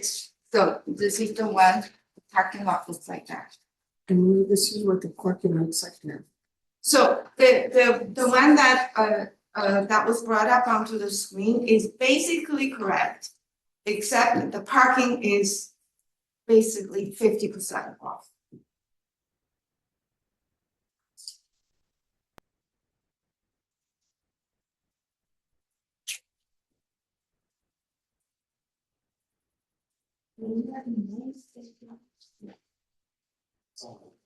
It's just in that package.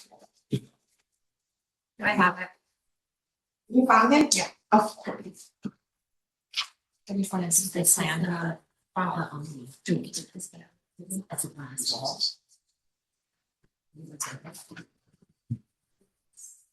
In the flat roof sections of the house, the garage and the other flat roof sections, are the roofs used as decks or anything? no, Nope, okay. it's a one-story house.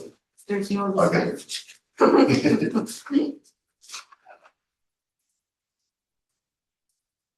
I just put the site plan stuff on. Yeah.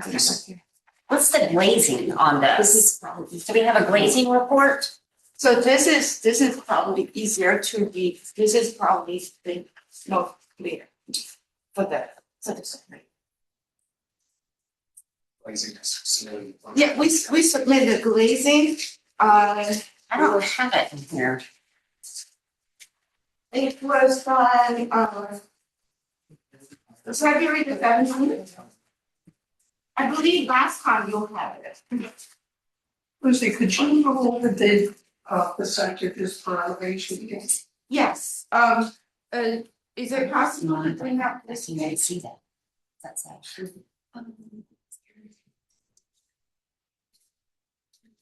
Last one? It's not last month, it'll be already. The revision date is February the 17th.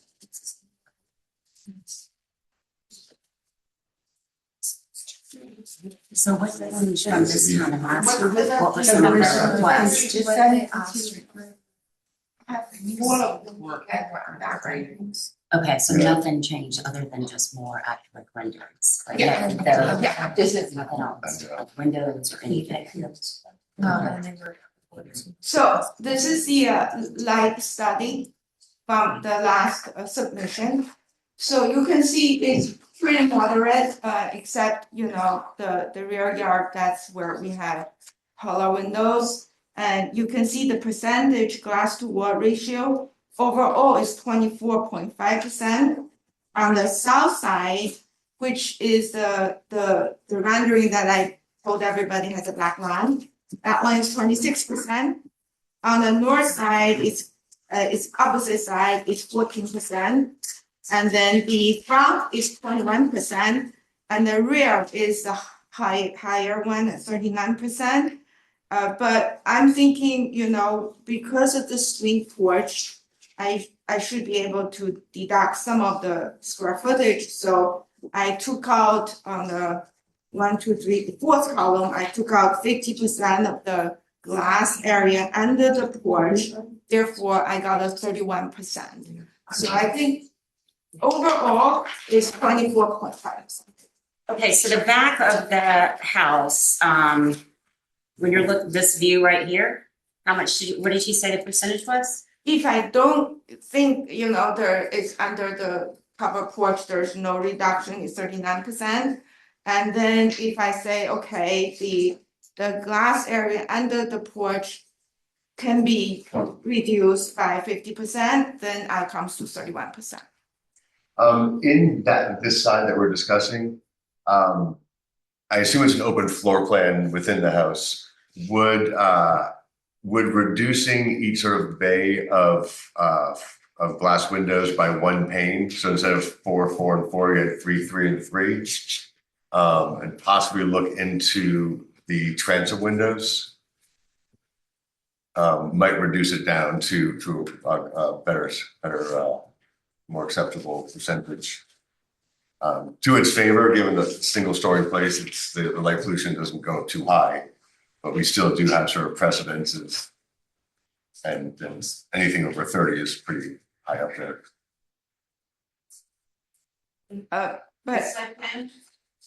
But our overall is really like only 24.5% though, because we really compensated not to have much glass in the other areas. And we're way below 30% overall though. And then it really is very beautiful if, the living area that opens to the pool, you have a more transparency is desirable.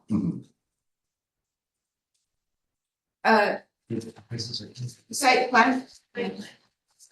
No. Yeah. Yeah.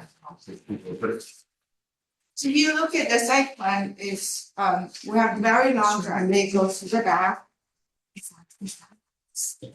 And then you can see, actually, I have a topographic one too.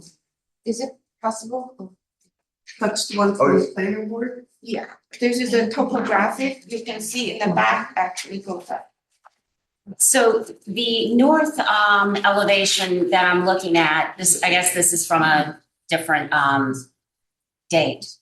You're not showing the garage, but on the plan, the garage is glass.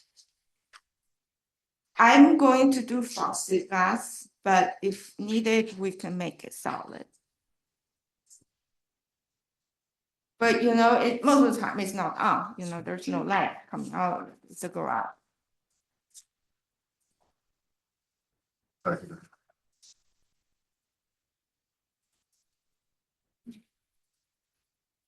So basically the house is like in a base. Yeah. And then we are required to have buffer all around natural woods and we cannot touch it.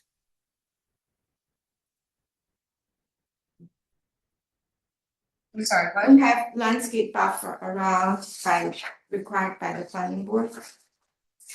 So you can see, you cannot. So you can see, so even though I show the rendering, that you see the whole side, but in reality you cannot see it because we have the landscape buffer.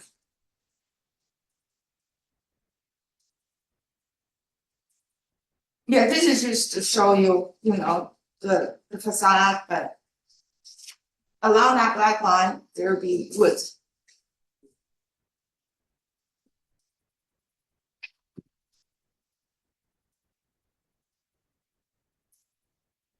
I feel there's a lot of glazing and that could be taken down a bit.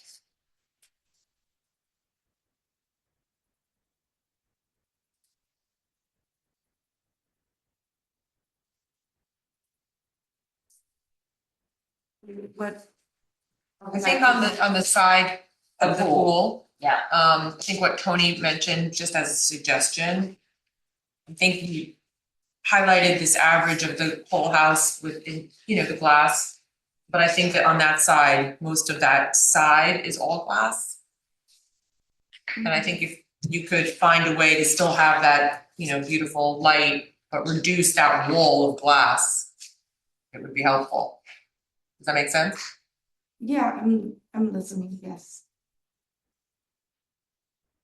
I think that's what everyone's. Yeah, I think that's mine. only suggestion, really. So maybe we could Do we have a, take a look at that, and also just maybe the. Over there? I don't know.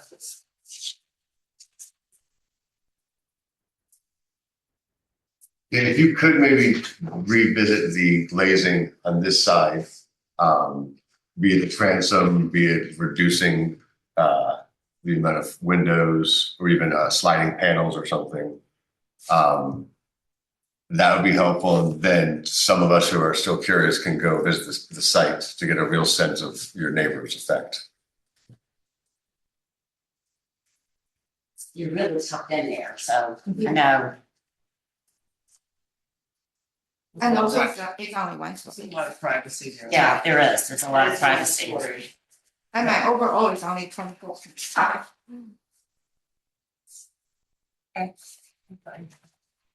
Oh, sorry. I'm always pointing things. Yeah, I think if we could, do we need more of a site plan with the neighbors or is that on us? Yeah, I think some of us will take a visit just to see how tucked in you are, which will answer a lot of questions. And if you could come up with some type of solution to reduce the glazing just on this area. I know the overall glazing is a lot less, but it usually happens that certain side and front views of neighbors don't have much glazing. Okay. Yeah, but thanks very much. Thank you. Okay. Thank you. Thank you. Which one? This one doesn't. Let me try this. And there's Oh, another site plan. paper. Here it is, here's the graded, So. Yes. No, you don't know. Thank you so much. Thank you. Thank you. Don't forget your motion. Yeah. Oh, Make a motion to motion adjourn. away. What's it? Oh, motion to adjourn? Second. All in favor? Aye. Very good. Hey, Seascape. coming up. I'll be right back. I think Lucas is on Zoom. Okay. Yeah. I'm not.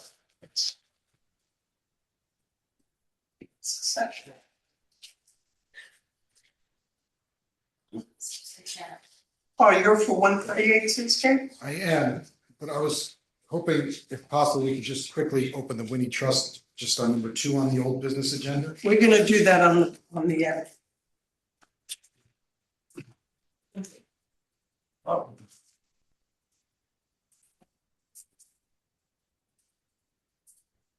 This is connecting a pool. yeah, I saw the prior. Yeah.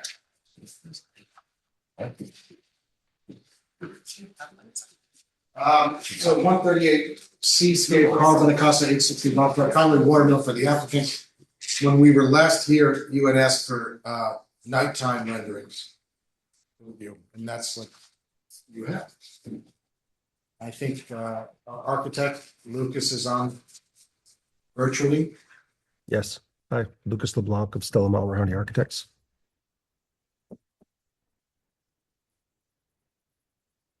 There was, I wouldn't say concern, there were questions about the type of lighting that would be on this extended area.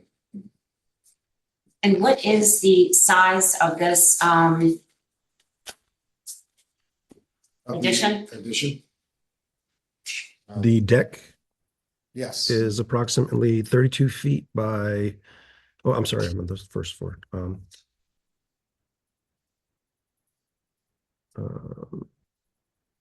There it is. It's 32 feet by 18 feet. That's. Or close. I'm here, yeah.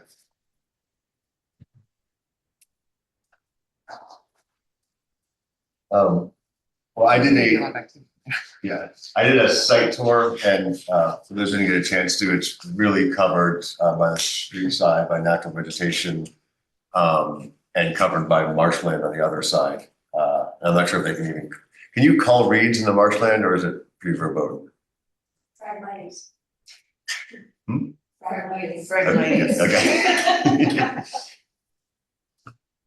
But we know what you're talking about. Yeah. Two city kids were used.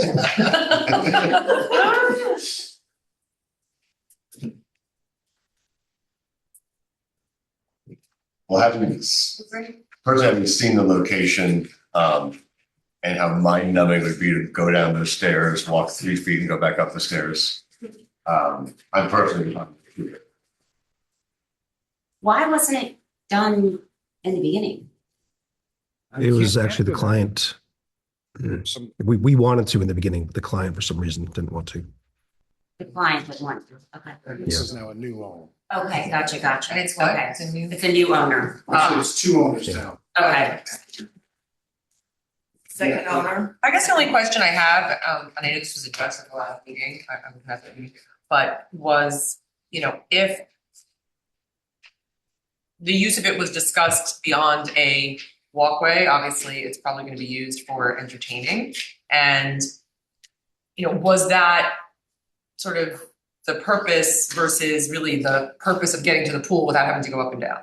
You know what I mean? Yeah. Yeah, it's not a very, both.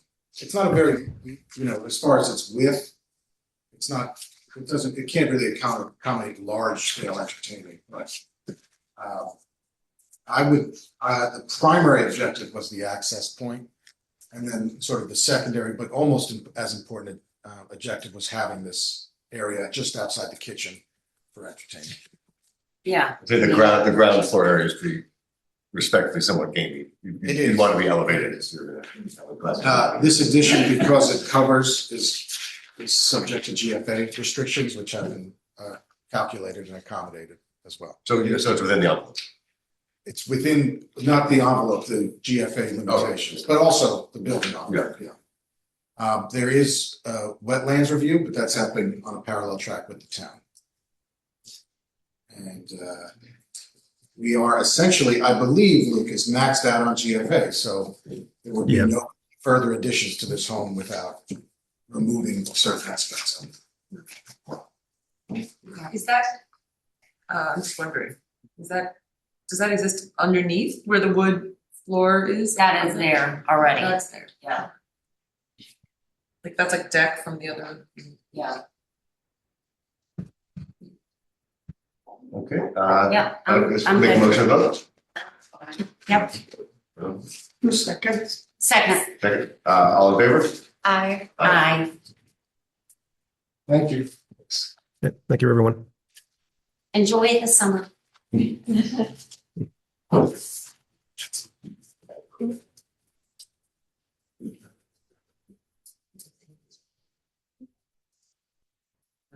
April.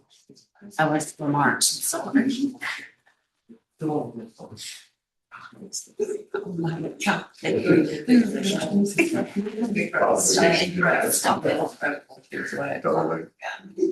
I think she envisioned that I would.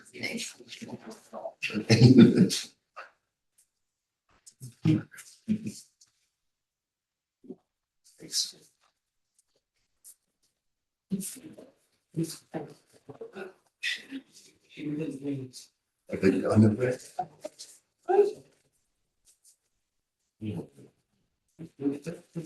Yep. Okay. Okay. Next up in this. Holding first. Yep, 8 holding courts. Theo Wolf and Jeffrey Sands architect. This is. I was used about 3, 8 and then 6, 8 and then 6. Oh, she gave you 6. Oh, 8, but I have 6. I know, I gave you the. I don't care. I can just. Yeah. That's it.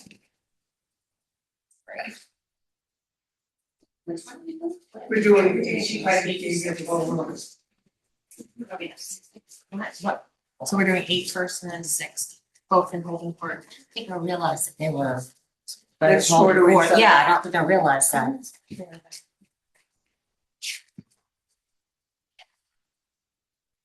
In the photographs, I knew that it was already there. Or just, you have, I think that's.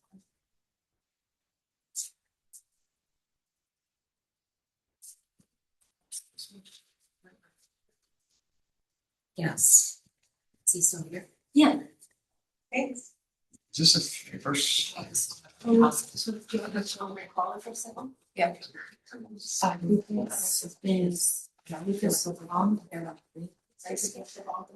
1:38. Yeah. So if you want, he's on, is the volume on? I was saying they are. Okay. Okay. Oh, no, he just left. And I guess, on all the renderings, there was a deck on the bottom. Was it? I feel like there I think was. they were reconstructing. The car is still here. You could almost argue the way the staircases went to hit each other. Right. That almost created it, like they were almost touching. Right, But I think they were putting a deck around pending wetland and stuff. right.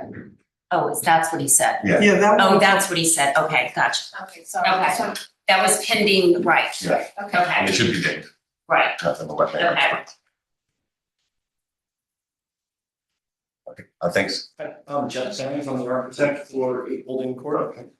We have an open application on this project, and we wanted to make a couple minor amendments to it. For one, on the front elevation, the north view, we wanted to add a little covered roof over the garage doors and entry door on the garage portion of the house. And also add a little vestibule at the front door of the existing house. Enclosed? Excuse me? Enclosed vestibule or open? Yeah, enclosed. Yeah, so it'll have windows and a door. We're like 1,500 square feet under GFA, so adding GFA isn't a really big deal here. It's just the whole front elevation seemed to be a little flat after we have the building built. So that's all we're proposing on the front, and on the back, you can see it on the southern view. They just wanted to add a couple dormers in the attic over the garage portion of the house. I think they contribute well to the design. I do too. I do too. I remember this house, and I do remember it being just very long. Kind of Yeah, monotonous, so this Yeah. breaks some of the. this does add nice character. Motion to vote? Do I get another comment from the board? Nope, I'll make a motion to vote. Yep. All in favor? Aye. Aye. Thank you. You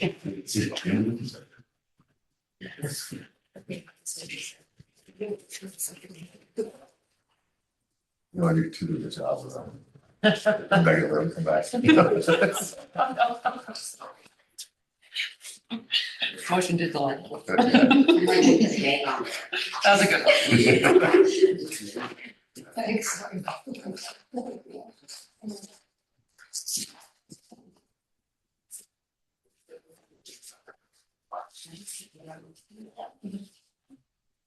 So funny. I know, I don't even realize. Yeah.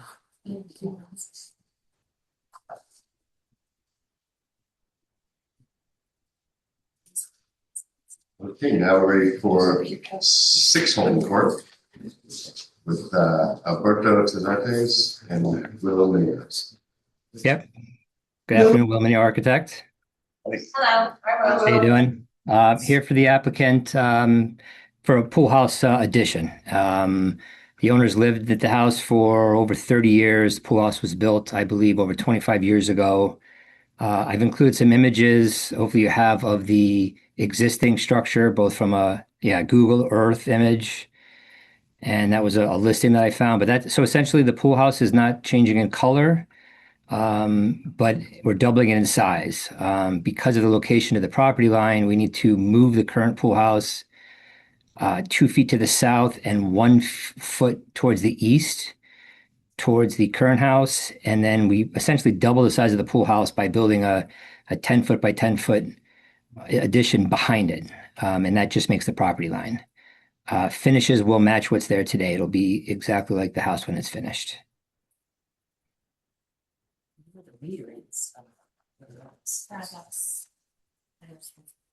That's it.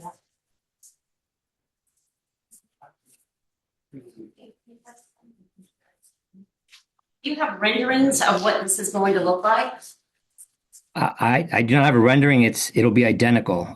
If you look at that perspective, that rear perspective of the house, of the yard that I supplied, it will look just like that. It's just that it will be 10 feet deeper, so that it will be a little longer. That left roof elevation will be double in size.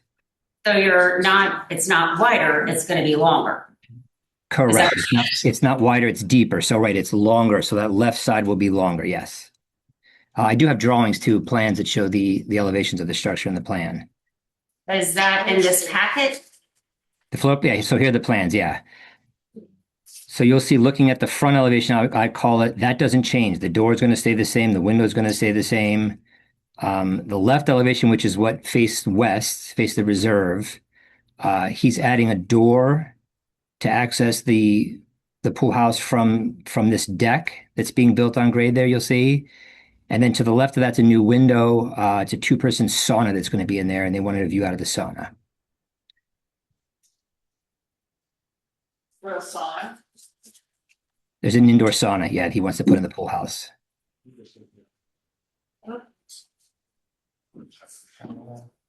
Anybody renderings? We can do road, new siding that looks just like these. Is that right? And anyone on the board think you should suffer from making renderings of the longer exact same A-frame? I just want to understand, it will look just like the picture here, Yeah, but it'll just go back. yeah. Same windows, you'll add a window on either side. In the new part, similar window that's there gets added, yeah. So you'll see on the house elevation, the rear elevation, I'm calling it, which faced east, there'll be another window, and then on the south elevation, there's a door and a window. Same paint color, everything. Yeah, same exact color, same size, everything, yeah. And it's only 25 years old, so it's not, Yeah, it's period, but not historical. yeah. I think unless there are any objections from the board, ready to make a motion to vote? There we go. All those in favor? Aye. Thank you much. Have a good afternoon. Thank you. Bye.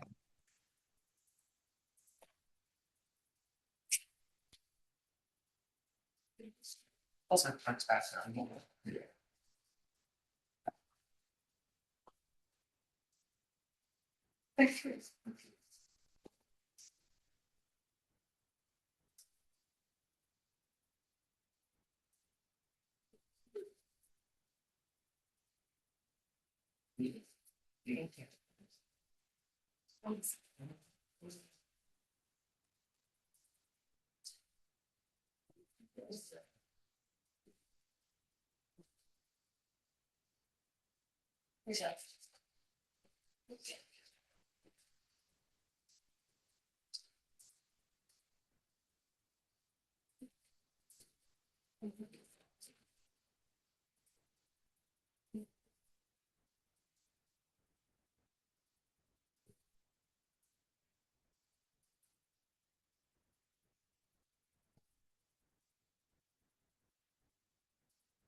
We have new construction at 56 Fairfield Pond Lane.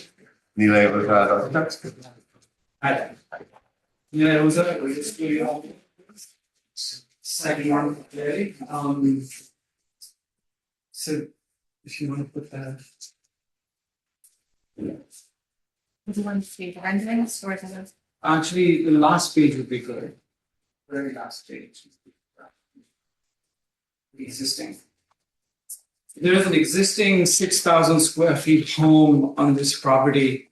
No, further back, all the very last page. This is page 11, of 11. This is, you had two different, you have one and then you have a second. Okay, can you see the second? Yeah, all the way back. Yeah, that one. Thank you. This is the existing 6,000 square foot home on this property from the mid 1980s. In the mid 90s, a ZBA decision granted a variance for a tennis court on this property. More recently, a demolition permit was granted on this property, and a permit to construct a sunken pickleball court was issued, which was subsequently constructed and now exists on the property along with the existing home. My client is not looking to leverage the zoning variance to build this tennis court or to retain the existing pickleball court. If there is one activity she would like to prioritize, it would be to create a place to gather with friends and family. So if you could just go to the plan view, so it would be page 4, I believe, if you don't mind. Yeah, thank you. The desire to create a home for gathering. Now, this, of course, is true of most clients, but in my experience, few are as purposeful in developing a property where gathering and community, both inside and outside the home, are central. So I'll just address this based on this plan we're seeing. The home is arranged around 2 U-shaped courtyards, which are hugged and embraced by the home. These courtyards serve 2 different purposes. So on the ground level floor plan, which you're seeing right now, the courtyard alcove at the bottom left of the plan labeled outdoor dining area. I don't think we have that. It would be. I remember seeing that.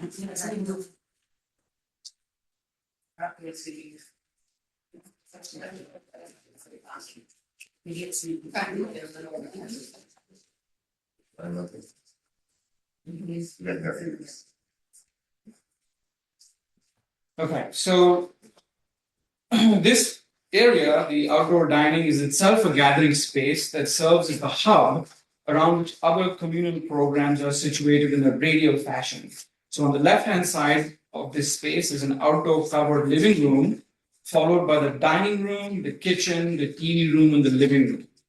So all these spaces open out into this dining area, and that's the communal space. The courtyard alcove at the top left of the plan, where you see a tree, is in contrast a garden courtyard to be experienced visually. It serves to separate the more public, formal entry from the more informal gathering spaces deeper inside the home. Now, if you want, we can go back to page 2, if you don't mind. The one, yeah. So we'll to the next page. Yeah, I'm sorry. I think there are 2 different versions here. Yeah, that's why. Yeah, pardon me. Yeah, this is the page, correct. Now we go back to page 2 and see the visuals that also express this formal and informal quality as one compares the street-facing side to the pool-facing side of the house. So if you don't mind, the first one's going to be straight looking from the street, that's P1. And that's the house. The entry is to the bottom left, and there's a window style that we have throughout the house with these Juliet balconies that protrude. And the upper level, there's a series of these types of windows with a shingle finish, and the lower level has a stone finish with wood vertical trim at intermediate locations. The next image is from the parking lot. So this would be sort of the entry approach from a vehicle looking to head to the entry of the home. And now the next image is actually from the back. So this is a much more informal setting. Here you see into the kitchen. And again, the upper level, the windows are much fewer and there's less sort of light emanating from the upper sections of the building. To the bottom right-hand side, you see the fireplace, and that's where the gathering space is expressed. And you can see the fireplace and the covered patio. The next image is sort of in the night, same vantage point. Next one, please. So this one shows this sort of communal gathering space, the fireplace, the covered outdoor space, the barbecue, the dining, and at the back you see the living room and the television room and the kitchen. Next one will be in the nighttime. Yeah. And then one more, please.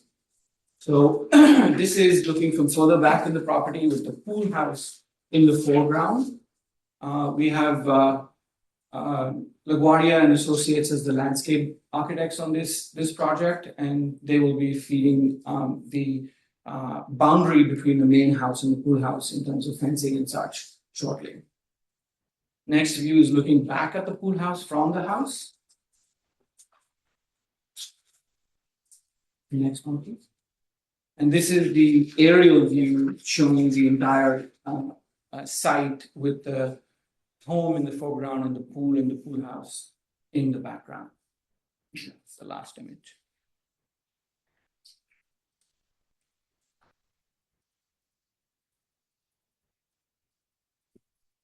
The way you described it as a house she wanted with to celebrate with friends and family. That's exactly what this house feels like. It just feels like it wants to hug you. Appreciate that.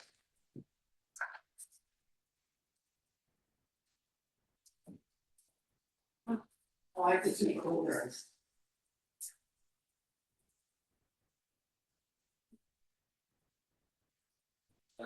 Yes. I'm pretty much speechless, to be honest. Kind of. I hope in a good way. No, absolutely, absolutely. Anyone have any more comments? I no, I don't. I love the stone with it's just, you know, It's really well done. it is very well done. Thank you. Goosebumps, yeah. Should we make a motion to vote? Second, okay, all those in favor? Aye. Aye. Woo! Yeah. Appreciate it. That's not even okay. Thanks so much. Yeah, just think that there's nothing you can do to it. Yeah, I know. Make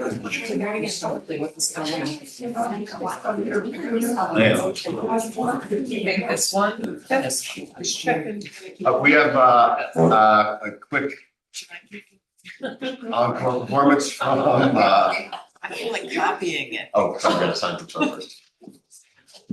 I'm just like,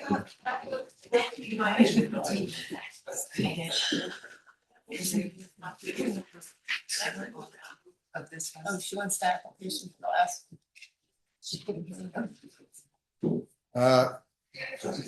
Take your time. Winnie Trust. All right.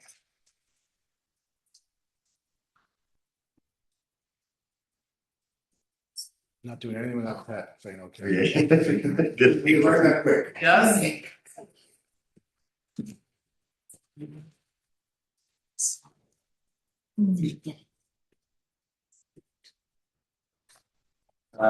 Thank you for hearing us again on this, the Winnie Trust, 31 Hedges Lane.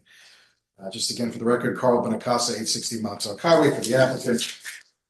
Due to an unexpected conflict, the first time we were on today, I appeared via Zoom. I did want to come in to have this conversation in person. With just respect to the timing, I want to say that we. Excuse me 1 minute, is this reopening the I public hearing? don't know what we're doing. I'm confused. I know you want to speak for the. You can reopen the public hearing if you want. But Or I thought nobody- that question was you kept the public hearing open. That was one of my Correct, questions. so I'm just saying, are we Okay. continue with the public I hearing? guess this would be a continuation of, Yeah. Okay, so let's reopen it and comment by council. yeah, that's fine. Okay. Thank you. Everybody approve? Yes. Everybody, okay. So I just want to thank the board for its work with the applicant to this point. I think we've gotten to a point where the applicant's happy with the project, the board seems very happy with the project, and there were no comments from the public other than one positive comment, as I understand it. So we just wanted to understand, one, why the public hearing was kept open, as timing is an important issue for my client.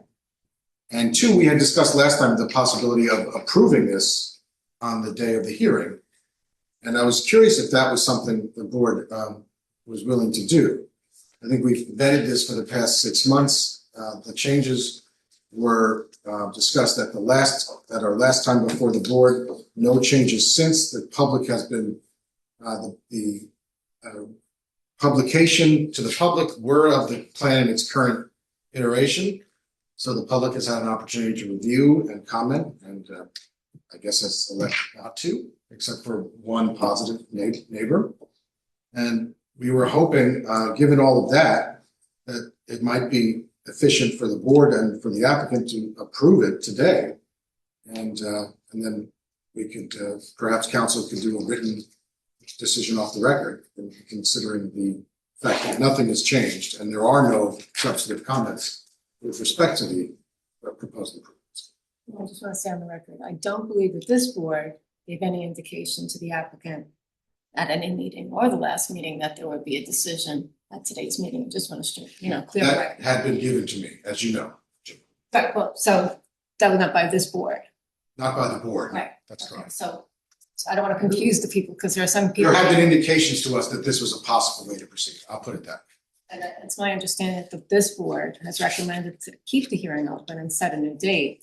I think at the close of the hearing earlier, when it first closed, but this board indicated that it was moving along and they didn't see that there were a lot of hiccups along the way. So I am not sure that anything that you said now is going to convince them to change their mind. I leave that to the board, but I just want to correct the record. This board did not make any determination they'd make a decision today, nor that they'd be prepared to make that decision today. So I just want to clear the record. That's correct. Nothing from. So there was obviously the public board meeting, but then on the old business new construction, you were slated again for presentation. There's nothing. Do you want to? Does anyone from the architecture? We asked if we needed to stay for that and you all said no, and so that's. Well, because we wanted to make sure that the results, given that when we close it, we thought you were maybe going to speak again, and we wanted to make sure that any changes or results from this second time we met would have been reflected in the public hearing. And there are no changes. There are no changes, and we're happy. There are no changes. Yeah. We were hoping at least to have the public hearing closed today. I think it's tough to put the toothpaste back in the tube, so to speak, but yeah. They're going to continue the hearing. Oh. The board is going to continue the hearing. Can I ask why? Stick to their. They're going to consider whatever's been presented. I understand what you're saying. But they're not closing the hearing and they're keeping the hearing open should there be any additional comments. But I think that, you have to honor their request. I'm not sure what you're trying to accomplish But here. it sounds like you were keeping it open because you weren't sure if there were going to be additional requests. Mm-hmm. And there are none. Well, I guess, wait, the question, are you prepared to make a decision today? What's that? Are you prepared to make a decision today? We're not. No. Okay, so there. Can we close the hearing? Well, they're going to keep the Can I hearing ask a open. question? And I'm sorry, but this is the first time I've had an Ahrb public hearing in the village of Sagaponic. I do this another thing. So the last meeting, we did the 3 changes, and we all seem to be very happy with those changes. Switch? Okay, sorry. Melissa did it. We made the changes that were asked. I think everybody was in a good place. And we had the public hearing. This we said was scheduled for public hearing. We got those revisions in on time. We met the schedule. We sent those changes and we sent our renderings and everything to the neighbors. We had a 10-day public hearing comment.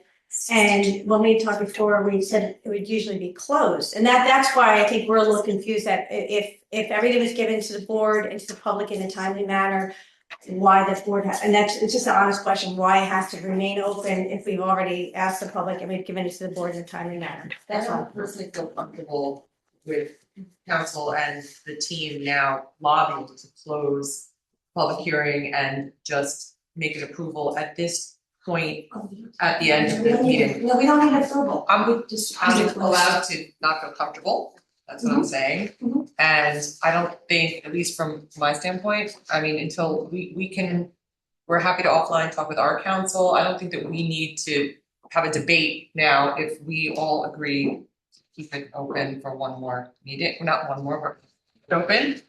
And I don't think this is a fair, And post-close of the public hearing, we still have over 60 days to make our final decision. So we're going to keep it open because we did keep it That's open when people were still there. And I guess we'll see you next month. Yeah. Okay. Thank you. You want that back? So Janine, do we need to do another set of motions? I'll make a motion to close the reopened hearing. I make a motion to once again close the community trust public hearing. Second, all in favor? Aye. And reassert, and that the hearing will be continued. Yes, and hearing will be continued. Motion adjourned. Second. Committee of two. Oh, committee of two? I can't do it this month. It's a light vote. Can't do it. Okay. I'll do it too, given that. Okay. Usually Tony, okay, and then we decided the 18th of May. Yeah. The other. Yeah. 18th of May. So April 27th, May 18th. Yeah. Right, did we do a motion on those? Oh, yeah. Yeah, yeah. Okay, sorry about that. Oh, we had a lot of openings and closings. Yeah. I'd like to make a motion to adjourn today's meeting. Second. All in favor? Aye. Yes, they did. Okay, great. Hold on, wait.